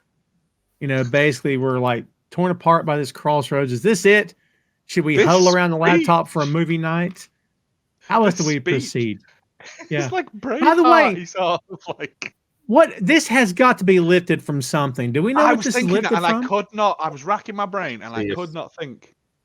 It feels like it is from some sort of biblical epic sort of. Because he's speaking sort of thing. He's speaking weird. How doth we channel this lack of compromise? This dissension, this rage. Awesome. You're in the lobby of a hotel. Calm down, lads. How come no one's told them? You have to keep it down. There's other people. Them two waitress ladies are just watching them. Like, this must be the most exciting that's ever happened. That's in right. That hotel. Yeah, that's fair. Yeah, that's fair. And they've all had a skinful now, anyway, aren't they? They're not going anywhere now. No, it's not happening. We've all done it. We've all hung out with somebody or been our significant other and talked for an hour and a half about what we're going to do. We end up doing nothing. I've been there. Yeah. Sam writes something on a napkin and passes it through 4 different people to get up to him. And we don't know what it says. Yeah. But he looks at it and you get a kind of, look. Yeah. Okay, that's an idea. So, Jay, we might come back to it if you find something there. So, Jamie and Roy are. Yeah, I don't know if there's. Very interesting. I did find a very interesting tidbit about the football match at the start. Yeah, what is it? Which it foreshadows pretty much the whole episode. So the goal scorer names, two of the players, Creek and the Honig, were ex-Ajax players. There was one called Demo with the Go-Go. That's not a reference to anything. But then there was one called Regenboog, which translates to rainbow in Dutch. Obviously because of the LGBTQ stuff. And Oosterkerk is a church in Amsterdam, which is the other name of one of the scorers. That's right. That's the church that they're sitting outside of. That's the church that, So rainbow and lovely little bit of foreshadowing there. That's nice. I didn't even clock the names, to be honest. Well done. And this that was only from me like trying to find what the actual whether there was any inspiration for that. I was just on the trivia on IMDb. Ah, nice. This next bit with Jamie and Roy is quite great. They're just cycling together. Jamie says, I've been to Amsterdam twice. When I was 14, my dad was just trying to get back with my mom, and he was acting like some kind of fucking super dad or some shit. He brought me out here for some father-son bonding time. He said it was to watch a football match. After the game, he took me to the red light district for my real present. He took me to lose my virginity to those ladies behind the windows. And Roy says, Jesus, must have been traumatizing. He goes, no, she loved it. I think she liked it. Oh, you mean for me? Like it took him a minute to realize what he meant. Oh my God. The Jamie we met in season 1 is still there. He's narrowed down quite a bit, but he's not totally gone. Oh, he's still arrogant as all hell. Yeah, but yeah. He gets defensive as soon as Roy says that because he thinks Roy's like talking about it's traumatizing for the woman that she's got to sleep with Jamie. No, she loved it. And then he's like, "Oh wait, no, you mean you're actually being nice to me? You mean for a 14-year-old boy to go and have sex with a lady of the night? Yeah, that's normal. Yeah. No kidding. No kidding. Yeah, just fair that proves that Jamie's dad's an arsehole. Yep. Mm-hmm. He tells Roy that him and his mom came back a couple of years later, did the tours, had stroop waffle. What is that? Stroop waffle. It's like a waffly biscuit that you put on top of your cup of tea or your coffee, and like the steam softens it up, and it's very nice. It's normally like wafer with caramel in the middle stuff. They're very nice. Yeah, they're kind of, but they're waffly. They're kind of, like waffle indented. Kind of like a wafer / waffle. Yeah. They're very nice. Really, really nice. But Jamie thinks that's the epitome of high class. I had stroop waffle. Yeah, it stayed with him. He's like, you never forget that. Oh, yeah. Mm-hmm. But Roy apologizes. Fond memories with his mum. Yep. Horrible memories with his dad. Yeah, good point. Well, it's interesting because he obviously says, even though he wasn't there, it felt like he was because I'd done stuff with my dad there as well. Yeah. So it's kind of like it's merged the two memories of both to be in the one like just love of the place. Yeah, I mean, there's so much father-son stuff happening in this series. When you really start piecing it together, Roy and his granddad is a father-son connection. Really, like there's a lot of it happening in this show. There's the when Ted's in the burger barn as well. Mm-hmm. And they're talking about the basketball game. And he goes, "Oh yeah, I watched it with my dad." And then he has that moment where he goes, "Oh," and then, yeah, drifts off. But I mean, even if you look at like Higgins, and it's a proxy father. There's always these things there throughout it. But it's But this whole story thing is. Again, it's just these little bits of you get to understand why Jamie sort of is the way that he is. Because I find his dad's always in his head. Yeah. I found it interesting how Roy told him, I think Keeley has a girlfriend. Wonder what would lead him to believe not a boyfriend, not dating someone. He specifically says, I think she has a girlfriend. Maybe. I wonder know who Jack is. I think he'll have probably met Jack when they've been. Well, maybe. But yeah, obviously he's kind of And also because Keeley wasn't exactly quiet about talking about like going to see Aurora Borealis with Jack. So I think Roy knows who Jack is. Keeley's going to do something really romantic with Jack. Roy's not stupid. Yeah. And then Rebecca saying as well, someone who actually thinks they deserve it. Yeah. Plus, we don't know how much time has passed between the kiss and this, how much time they've spent hanging out and stuff, and if she's been around, you know, the training grounds and the stuff less or whatever. Because she's normally knocking about, isn't she? So that's fair. Yeah. Yeah. Again, he's not a stupid man. He'll have put two and two together. Jamie, on the other hand, not a clue. Yeah. Jamie says, let's go find us some windmills. And that takes us back to, by the way, not to get off on this. Well, Jay, is there a Don Quixote windmill thing happening that maybe we're missing too? Oh, I don't know. That just hit me. Yeah. Possibly. I was one thing I was thinking was it as well. It shows how much Jamie and Roy have grown in the fact that they both apologize to one another for being assholes instead of like nipping at each other's heels like they would have been doing. Yeah. Yeah. Again, there's like a mutual respect between the two of them now. There is, because Roy's helping him, and Roy can now ride a bike to honor his granddad. It's, you know, again foreshadowing for later in the show. And he's taking him to see a windmill. So that's going to shatter one of his core tenets of belief that windmills don't exist. Yeah. just like birds. Oh, birds aren't real. Yeah. Roy apologizes, and we get through all that. Really great scene. Ted ends up in the Yankee Doodle Dandy Burger Barn. Love that. That's something out of Righteous Gemstones right there, I'll tell you. Yeah. That's really good. Isn't it a Pulp Fiction reference? It is a Pulp Fiction reference. The song that's playing when they come in is the same one when they go into Jack Rabbit Slims as well. Ricky Nelson, Waiting in School. Oh, God, do you reckon the foot massage thing is a little wink to Tarantino? Because he's foot obsessed, isn't he? Could be. Well, made it even worse somehow now. The other thing that I kind of like, there was quite a few parallels with the Big Lebowski in this episode. Yeah. So the foot thing could have been obviously when she asks him to put the nail varnish on her toes at the start, and then when Ted's in the restaurant here, and it kind of like zooms out, and it's like the sort of the dream sequence with the triangles. That's sort of like when the dude gets his drink spiked, and it's log jamming. Not log jamming. That's the other film. Gutter Balls. Yeah, I think this is Donald in Mathland, I believe, is what this is supposed to be referencing. But no, even when they walk in, the whole panning shot thing of seeing the servers and stuff is very similar to the Jack Rabbit Slims in Pulp Fiction. Yeah.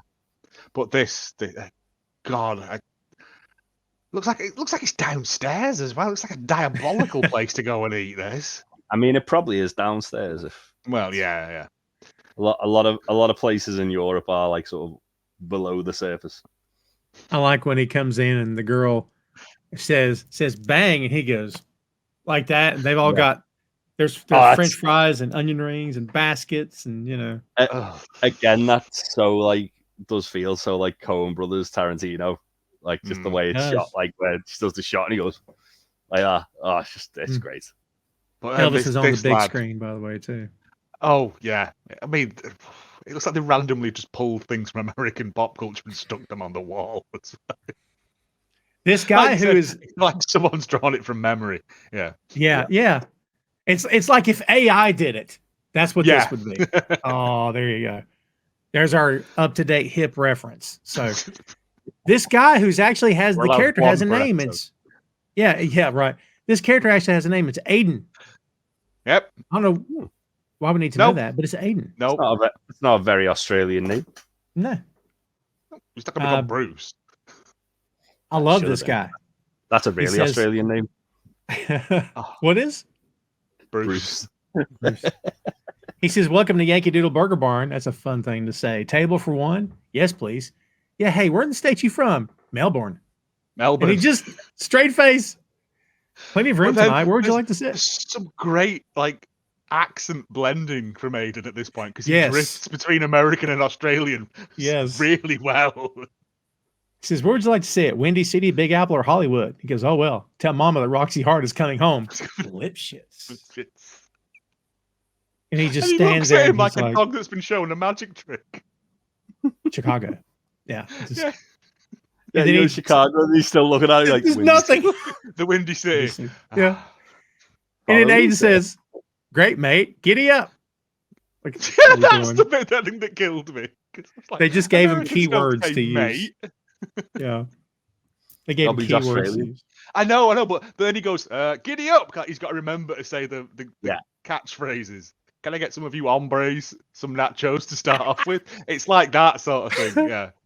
You know what this made me think of? This made me think of Japan, because living here in the States, we've always heard about how Japan is fascinated with American culture, about how they have diners and places with throwback to the 50s and 60s. Oh, yeah, and you know what I mean? That's what it immediately made me think of.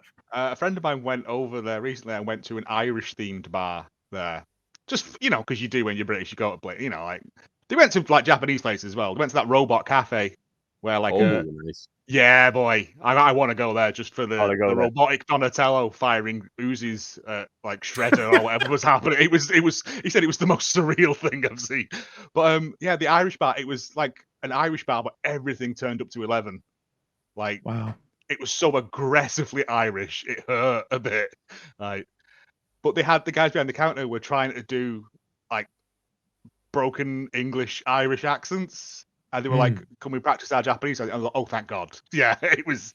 But yeah, it's the Japanese thing of taking like bits of other cultures and just ramping them up. Like Japanese punk music is insane because it's the core of punk, and then they've Japanesed it up. Like it is. I think this is what this is as well, because I know American diners are like this. Surely, like I said, it feels like a hellish TGI Fridays. Yeah, it's way overdone. It's like Uncle Moe's. I found it interesting that Chance the Rapper was on the wall next to Jordan. They're like, "Wait, he's from Chicago. Let's put him on the wall too." Like, Oh, I didn't know who that was, so I'm assuming someone else had picked that up. Yeah.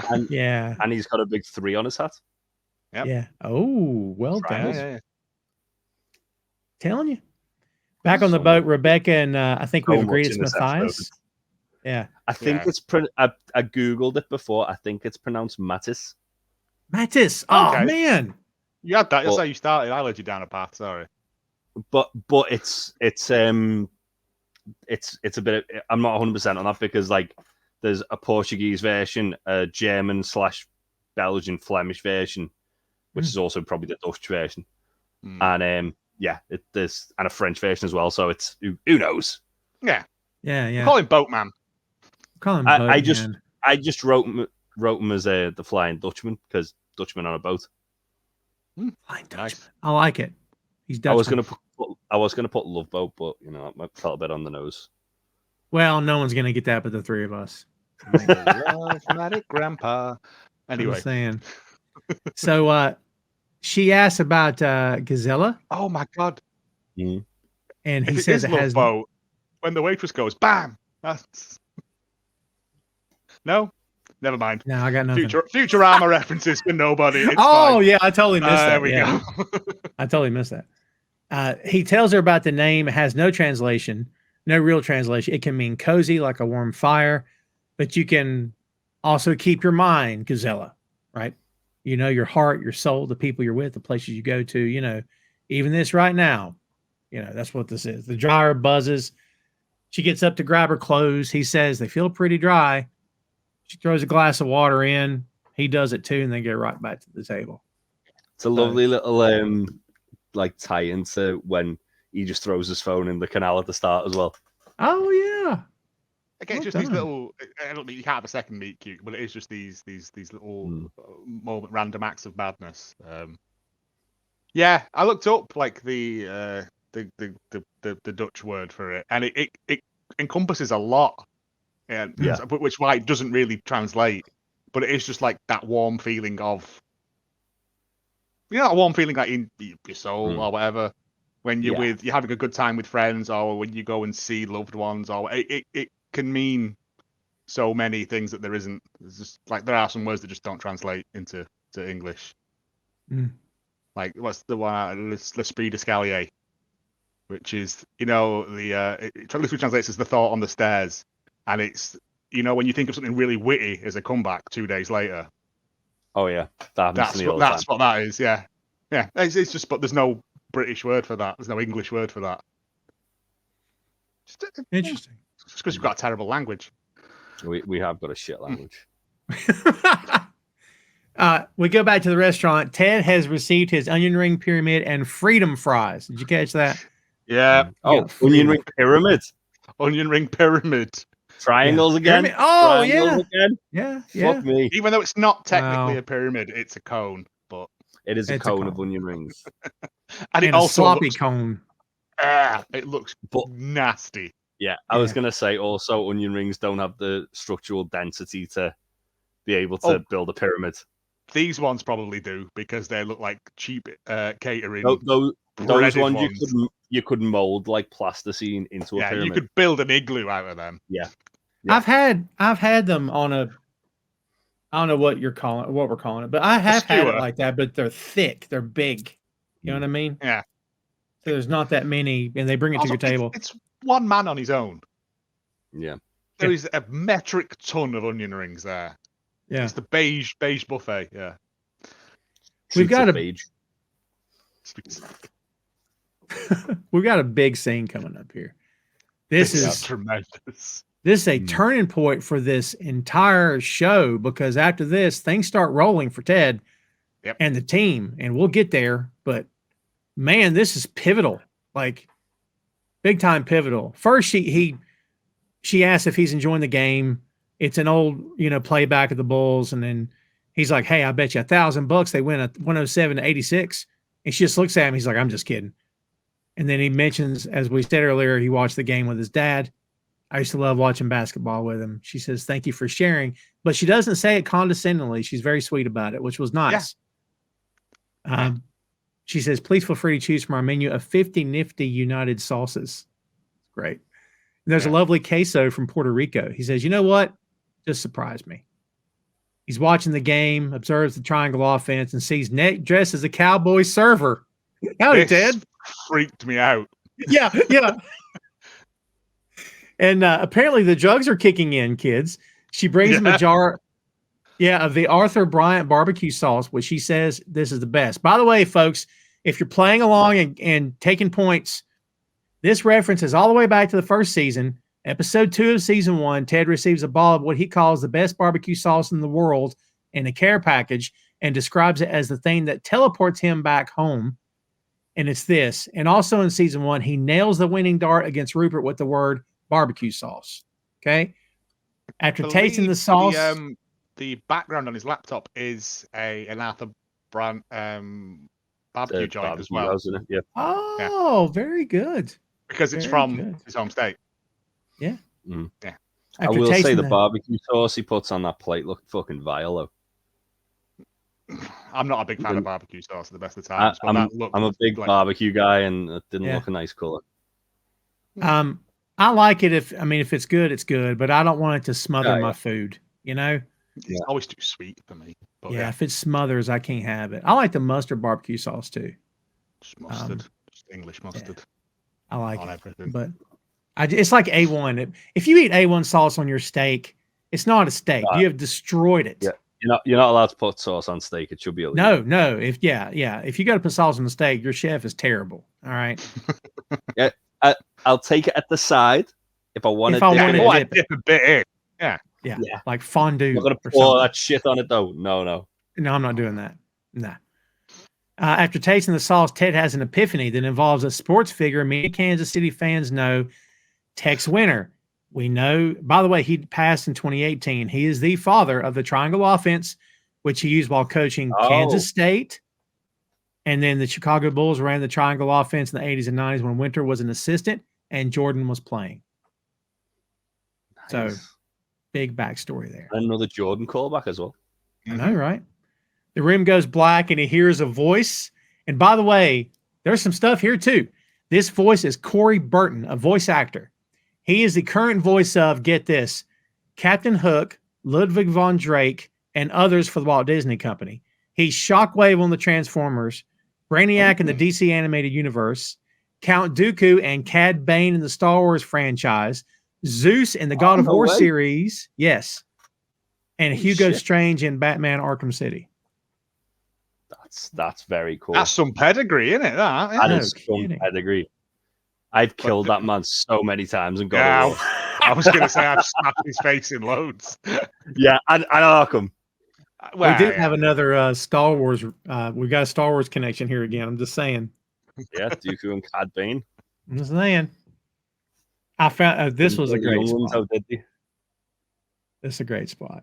He says, "Hello, Ted." He says, "Hey, that's me. Who are you?" "I am the true spirit of adventure." He said, "I like that. What's shaking, TSA?" I love how he's just in the moment. And then he starts telling him where triangles come from.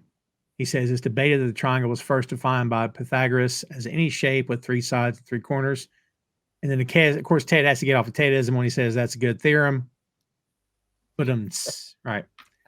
He says throughout history, many believe the triangles have held special powers. The Holy Trinity of Christianity to the Trikaya of Buddhism. Yeah. Yep. There's also that spooky eye thing on the back of the $1 bill. That's great. In some Native American cultures, the triangle symbolizes home. Ted says, "I'm sorry Europeans kicked all them folks out of their triangle." Yeah. Jesus. But while all this is happening, you've got these proper 1970 Disney-esque animations happening, and it's proper trippy. It's not as bad as like Pink Elephants in Dumbo, because there's nothing worse than that. But this is kind of This is great. I love this scene. It's so. I'd say it reminds me a bit of Big Lebowski when he's like, when he's like the bowling, as I say, the operatic bowling scene. It reminds me a lot of that. Yeah. He takes a shot to the head in that movie. Yeah. It does at some point, doesn't he? And then suddenly it's like cartoon time for him, where he's flowing or something. I can't remember what it is. He gets his drink spiked. And then that's what it is. He has that dream sequence, and then in the it's in the police station after where the policeman throws the coffee cup at him. By the way, if you like Tom Clark's Jason Podcast, we've got a live watch along of Big Lebowski. With me and Ben. Yeah, quite pleasant. So stay out of my beach community, Lebowski. Stay out of Malibu, you bum. Oh, man. The voice says that the concept of the triangle reached its zenith in 1989 when a man called Tex Winter, as we just said, Chicago Bulls reference, introduced the triangle offense. A player always has two available teammates to whom he could pass the ball. These three players formed, and Ted says, a triangle. And he says, bingo, Ringo. So he gets off his own Tedism. He gets Tedism in there. Well, it's Ted's subconscious, isn't it? So it's going to be Ted anyway. But yeah. That's fair. He says, but that was never the only triangle on the court. When the players moved, they created more and more triangles. He says, hey, you're right. And the voice says, actually, Ted, you're right. So we go from that little Disney moment back to reality, and Ted borrows a pen. He doesn't hear the crew. Did you hear what they're singing at the table, the birthday song? Oh, my God, that birthday song. America won the war, but Canada won the West. Yes. The West was liberated thanks to Canada. Liberated thanks to Canada. Dude, what? This thing's gone off the rails in this restaurant. I don't know what happened, but it's gone off the rails. Back in the jazz bar, Higgins is playing the he's like airplaying the double bass. Double bass, which is me. Very, very into it. And Will is, once again, sees the guy and girl making out. That's coming back soon. The singer notices Higgins. She comes down and asks if he plays, and she invites him on the stage. And that's when we start getting a montage here, kids. This is really nice. Well, yeah, because Higgins is really like freaked out by that, isn't he? And then it takes Will going, oh yeah, he told me about Chet Baker. Do you know who that is? And yeah, she kind of gives him a look like, no. Yeah. But no, Will's like, oh no, yeah, he plays. Yeah, he's very. Go on, Higgins, do it. Mm-hmm. It adds to kind of like the other sort of theme of this episode as well, which is kind of like sharing and support, where obviously Higgins and Will, like Higgins is telling a story to Will, like he's sharing that moment with him, and then later on, Will's going to offer him support. Same with Roy and Jamie with the bike stuff. Same even with Ted and the waitress here, where like he shares with her and she goes, "Oh, thanks for sharing," and then they give him the pen and they're all just watching him like write down his tactics. And obviously Trenton Collins, the other big one as well. I like how they said that he still has his pen. He said, "Derek's going to make you buy a new one." Like, I fucking hate Derek, and they all go, "Yeah." Derek's an asshole. But he's just got all the sauces from the restaurant on the table lined up as well. Like, he'd be like, "Oh, we need to phone someone because this man is clearly insane, or he's going through a bad trip." Yeah. Rebecca and Mattis dancing, and Roy and Jamie, who finally found the windmill. And the song playing is Chet Baker. It's "Let's Get Lost." Yeah. That's what you hear playing in the background. By the way, when the song is, we got to mention also Colin and Trent in the bar. They're back in the bar. They went back in together. Yeah, and he's doing he's shots. got a vanilla vodka. He's got a vanilla vodka. Like the barman brings it over specially for him. Like he's having a ace night, and he makes Trent drink it, and Trent's face is like, because it's like, it's horrible. You think they went back to the same bar? Because the guy before made out like they don't have that. It's Thunderdonk. They've got everything, mate. Yeah. Oh, there you go. They've definitely got it. It was a test. Yeah. There we go. You've got to have a beer first before you can go on the hard stuff. There you go. Yeah. Like vanilla vodka. The guy and girl who've been making out the whole time have stopped, and she's smiling at Will as the song ends. The eyebrows, yeah. Yeah, we'll get there. The next morning, Rebecca asks Mattis if they've had sex. They realize they never exchanged names. She kisses him and says, she says she'll never forget him. And he says, "You might." And she looks like she's hurt by that. And he's like, "People get Alzheimer's." Again, it's that Dutch thing, you know. It's good. This is really well written though, because she doesn't outright ask him, "Did we have sex?" She just goes, "Did we?" Did we? And he's like, "Did we what?" And then obviously he's just playing coy about it. And he goes, No, we did not. No, we didn't. And then when she leaves and he goes, "Did we?" "Yeah, I think we did." And it's just really nice, really cool scene. Again, I brought it up before. It's massive reference to the Before Sunrise trilogy, where, like, as I say, people meet on a train, they go see a European city together, spend the day, and then kind of like go, "I'll never forget you, I'll meet you in X amount of years," and then they do, and then they do it again. But yeah, it's just a really cool little reference. That's cool for a very niche audience, apparently. Yeah. I gotta look that up though. Now I want to see it. So yeah, because there's Before Sunrise, which is come out in 1995, and then Before Sunset, which come out in 2004, and then Before Midnight, which come out in 2013. So they literally actually spaced them out in real time. They actually spaced them out in real time as well, yeah. That's nice, yeah. Very good films. That's cool. The next morning, and again, well, of course, we're on the next morning. Will's loading up the bus. He's talking to his mom on the phone, telling her about Higgins getting on stage, and a van pulls up. This van is great because out of it comes Beard dressed like Bowie as Ziggy Stardust, and he's wearing a pig nose. It's the fact that he's shouting at them in Dutch, and then Will goes, "You speak Dutch?" And he just goes, "Don't tell Jan Mas." Yeah. But again, I found what he says, and he names everyone in the van, and then he says, "I've never had so much fun in one of." He names the car, the name of the van, and then he also mentions the Greislig thing as well. This has been totally Greislig. Oh, nice! That's so cool. But yeah, it's the Very don't cool. tell Jan Mass like thing. Is he? Yeah. And then That's Will great. like shuts the side of the van and goes, and then they offered me a threesome. I Yeah. was like, that's your mum. Well, yeah, he says, sorry, Mum, I was just talking to the coach. And then they offered me a threesome. I met this most lovely couple. I love how it cuts really quickly. We never hear about it again. Nope. No. Very quick joke. Yeah.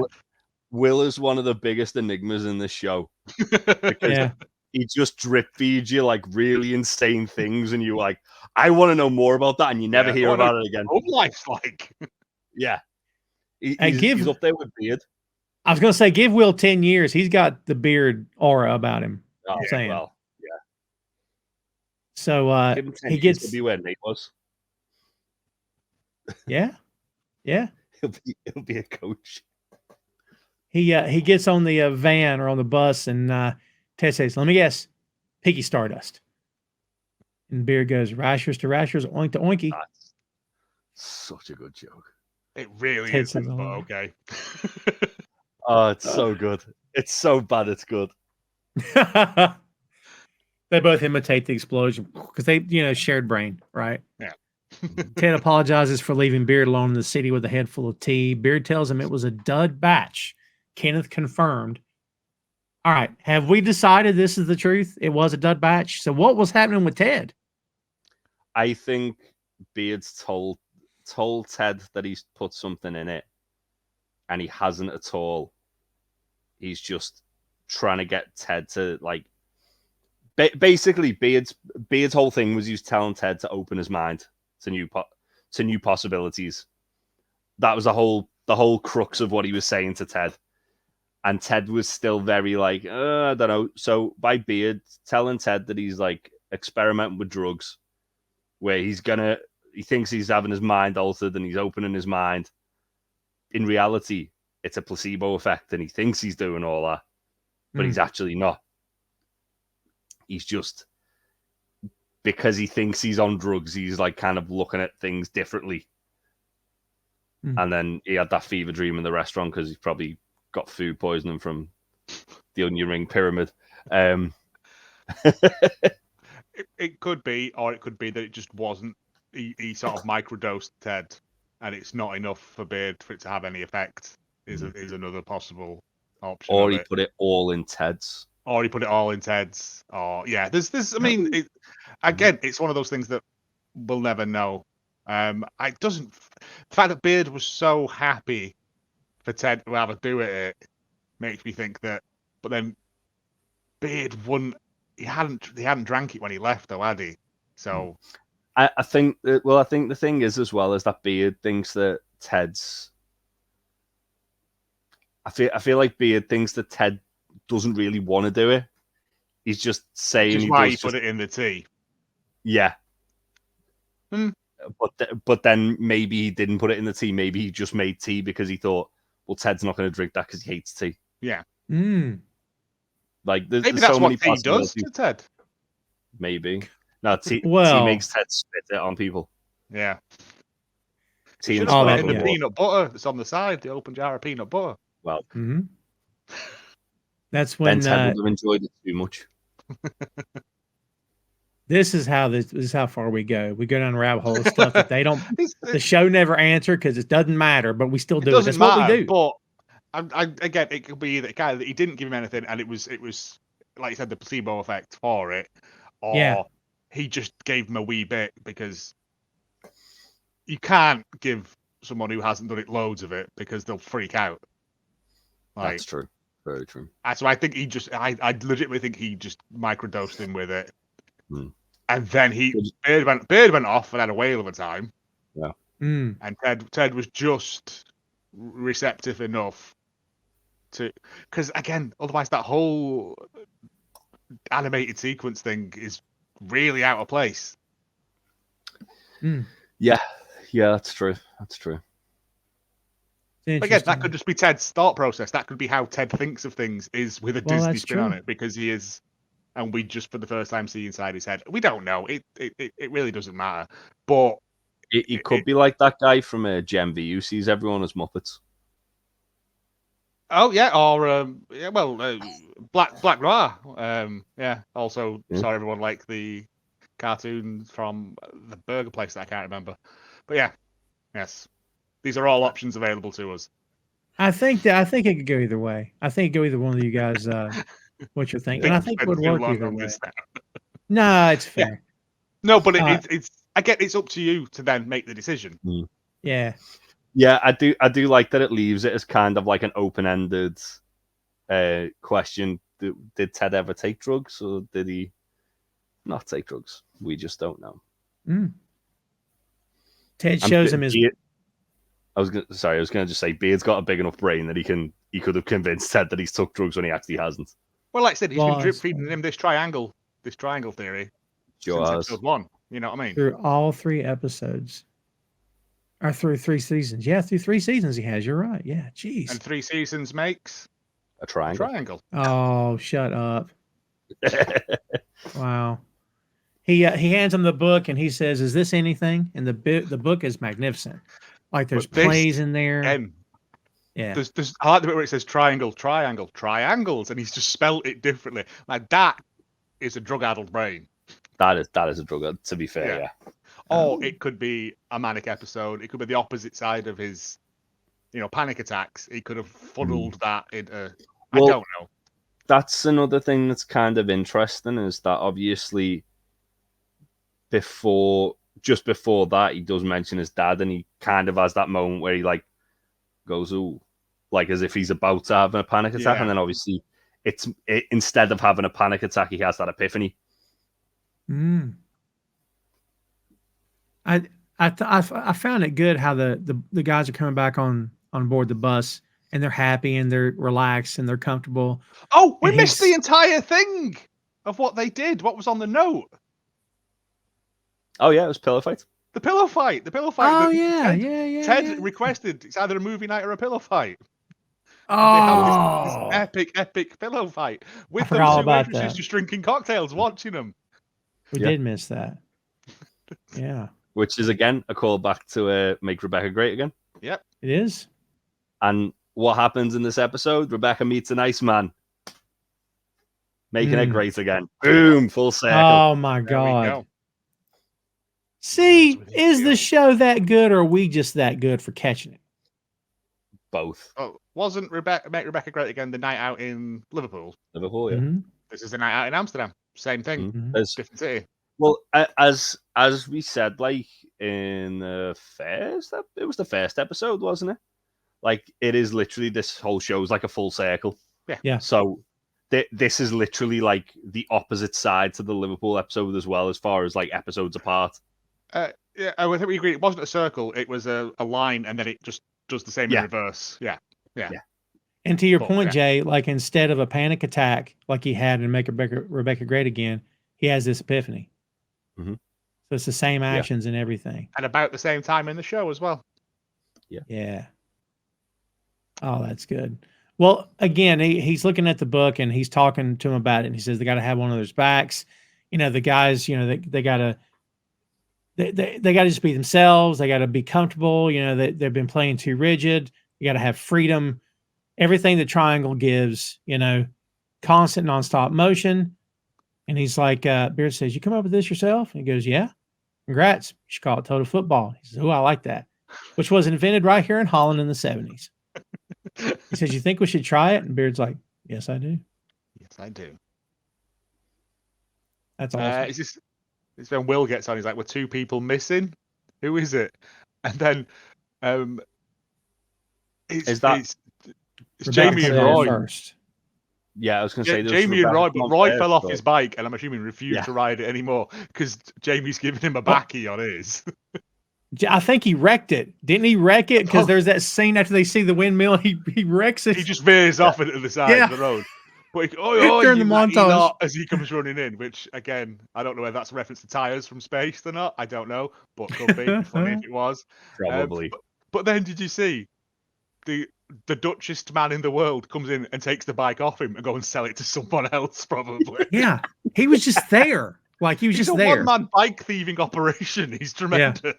Yeah. He's definitely called Jens. Yeah. Also, Roy and Jamie would stink. They've been running all day. They've been cycling all night. Yeah. Rebecca's come on in the midst of all this, and Ted says 12 unanswered texts, 3 unhaha gifts. We good? Or gifs, right? Rebecca says, "Oh, I'm sorry, Ted. My phone is at the bottom of a canal." He says, "Is that Keats?" And she's like, "Nope."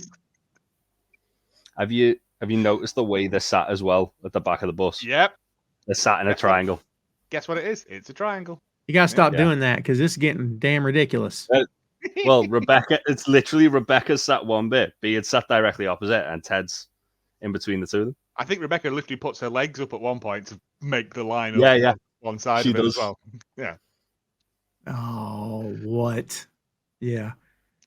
They it's when the guys get back on and everything, and Van Damme says, "I bet the sex show was dope though." And of course all the guys react to this. And they Ted all asked start Rebecca. singing, Yeah, Bob Marley again. that damn song. Yeah. What's the song called again? Three little Three birds. Little Birds. 3 Little Birds. Oh, stop it. What? I didn't write this. Stop it. There'd have been more car chases in it and explosions if I'd have written it. Take it up with Jason Sudeikis and Uh-huh. Beard and Yeah. everyone else. Again, but when you watched it, you didn't notice it. That's the beauty of it. Mm. It's First only time when I someone sits there and points it out to you that it's It's there all the way literally through. from watching it through one time and then obviously going back and analyzing it and Yeah. knowing what I know was leading up to this moment and being like, oh, holy shit, yeah. Yeah. But oh shit, I've just realized as well, speaking of obviously like the parallels thing, there is like a big football and things in both episodes. Obviously, the Liverpool one is they can't beat Everton and they beat Everton. And this one is Ted comes up with the new formation that helps them out. And this isn't episode 3, but it is number 6. Yes. Mhm. Like Which is, if you half it, that's 3. Or saying, if you take the letters of 6, that's 3 letters. Numerology, baby. now we're really diving deep on this. Oh, numerology is a crackpot science. Don't get me started. We're not going to science. Yeah. Yeah.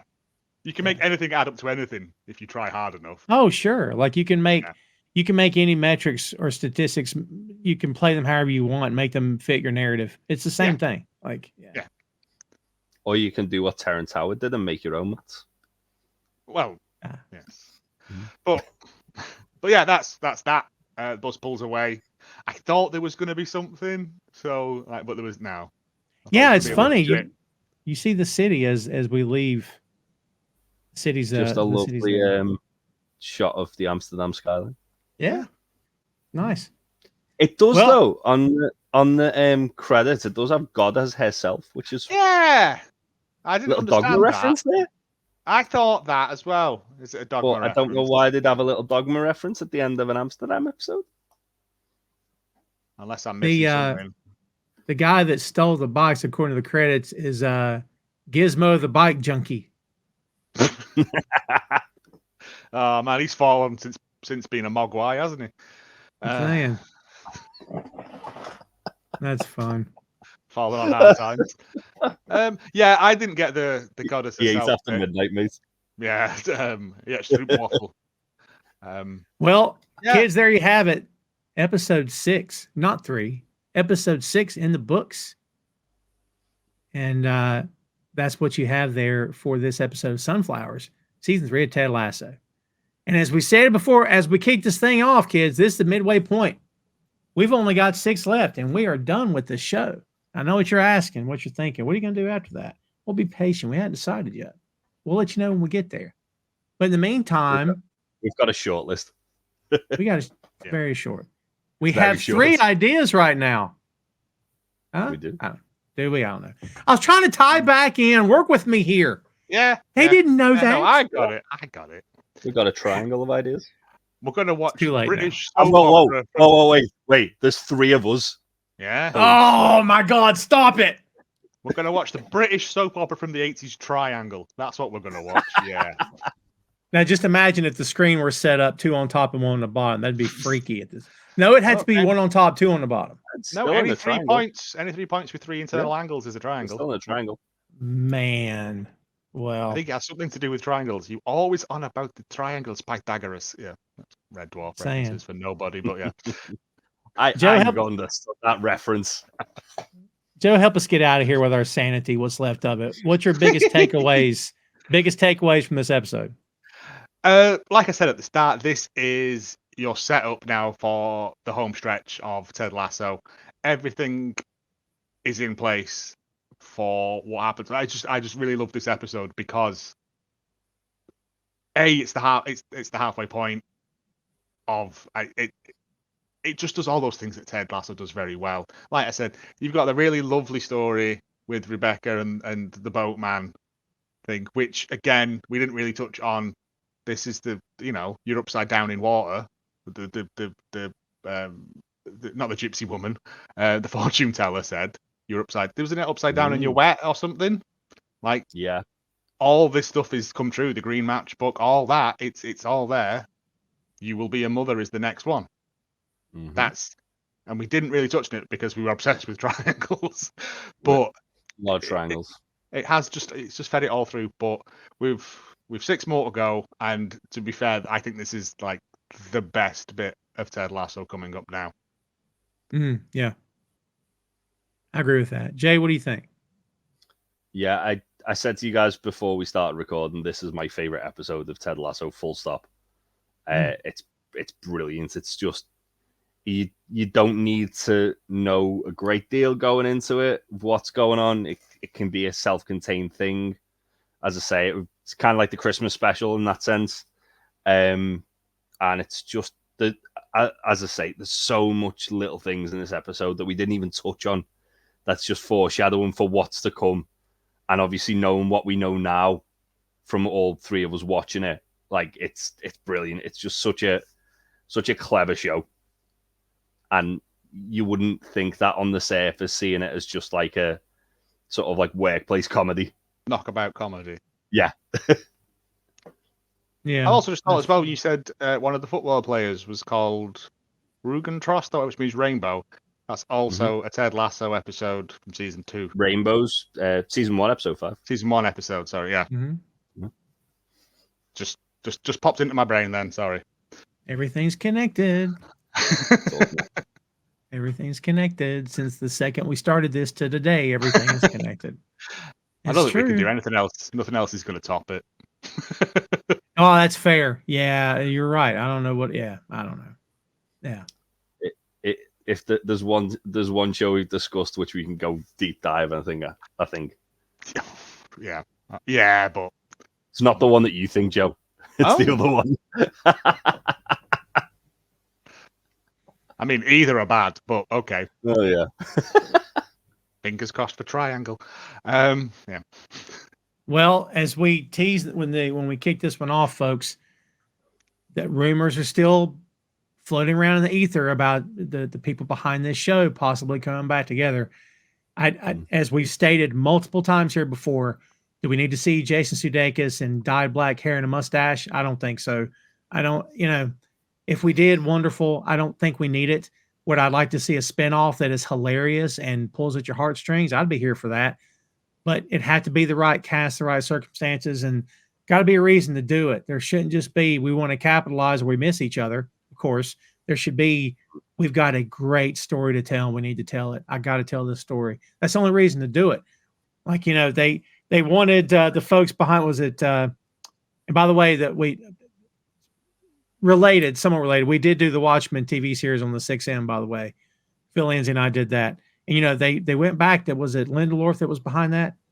And wanted him to, season 2. And he's like, I only had one story to tell. We're done.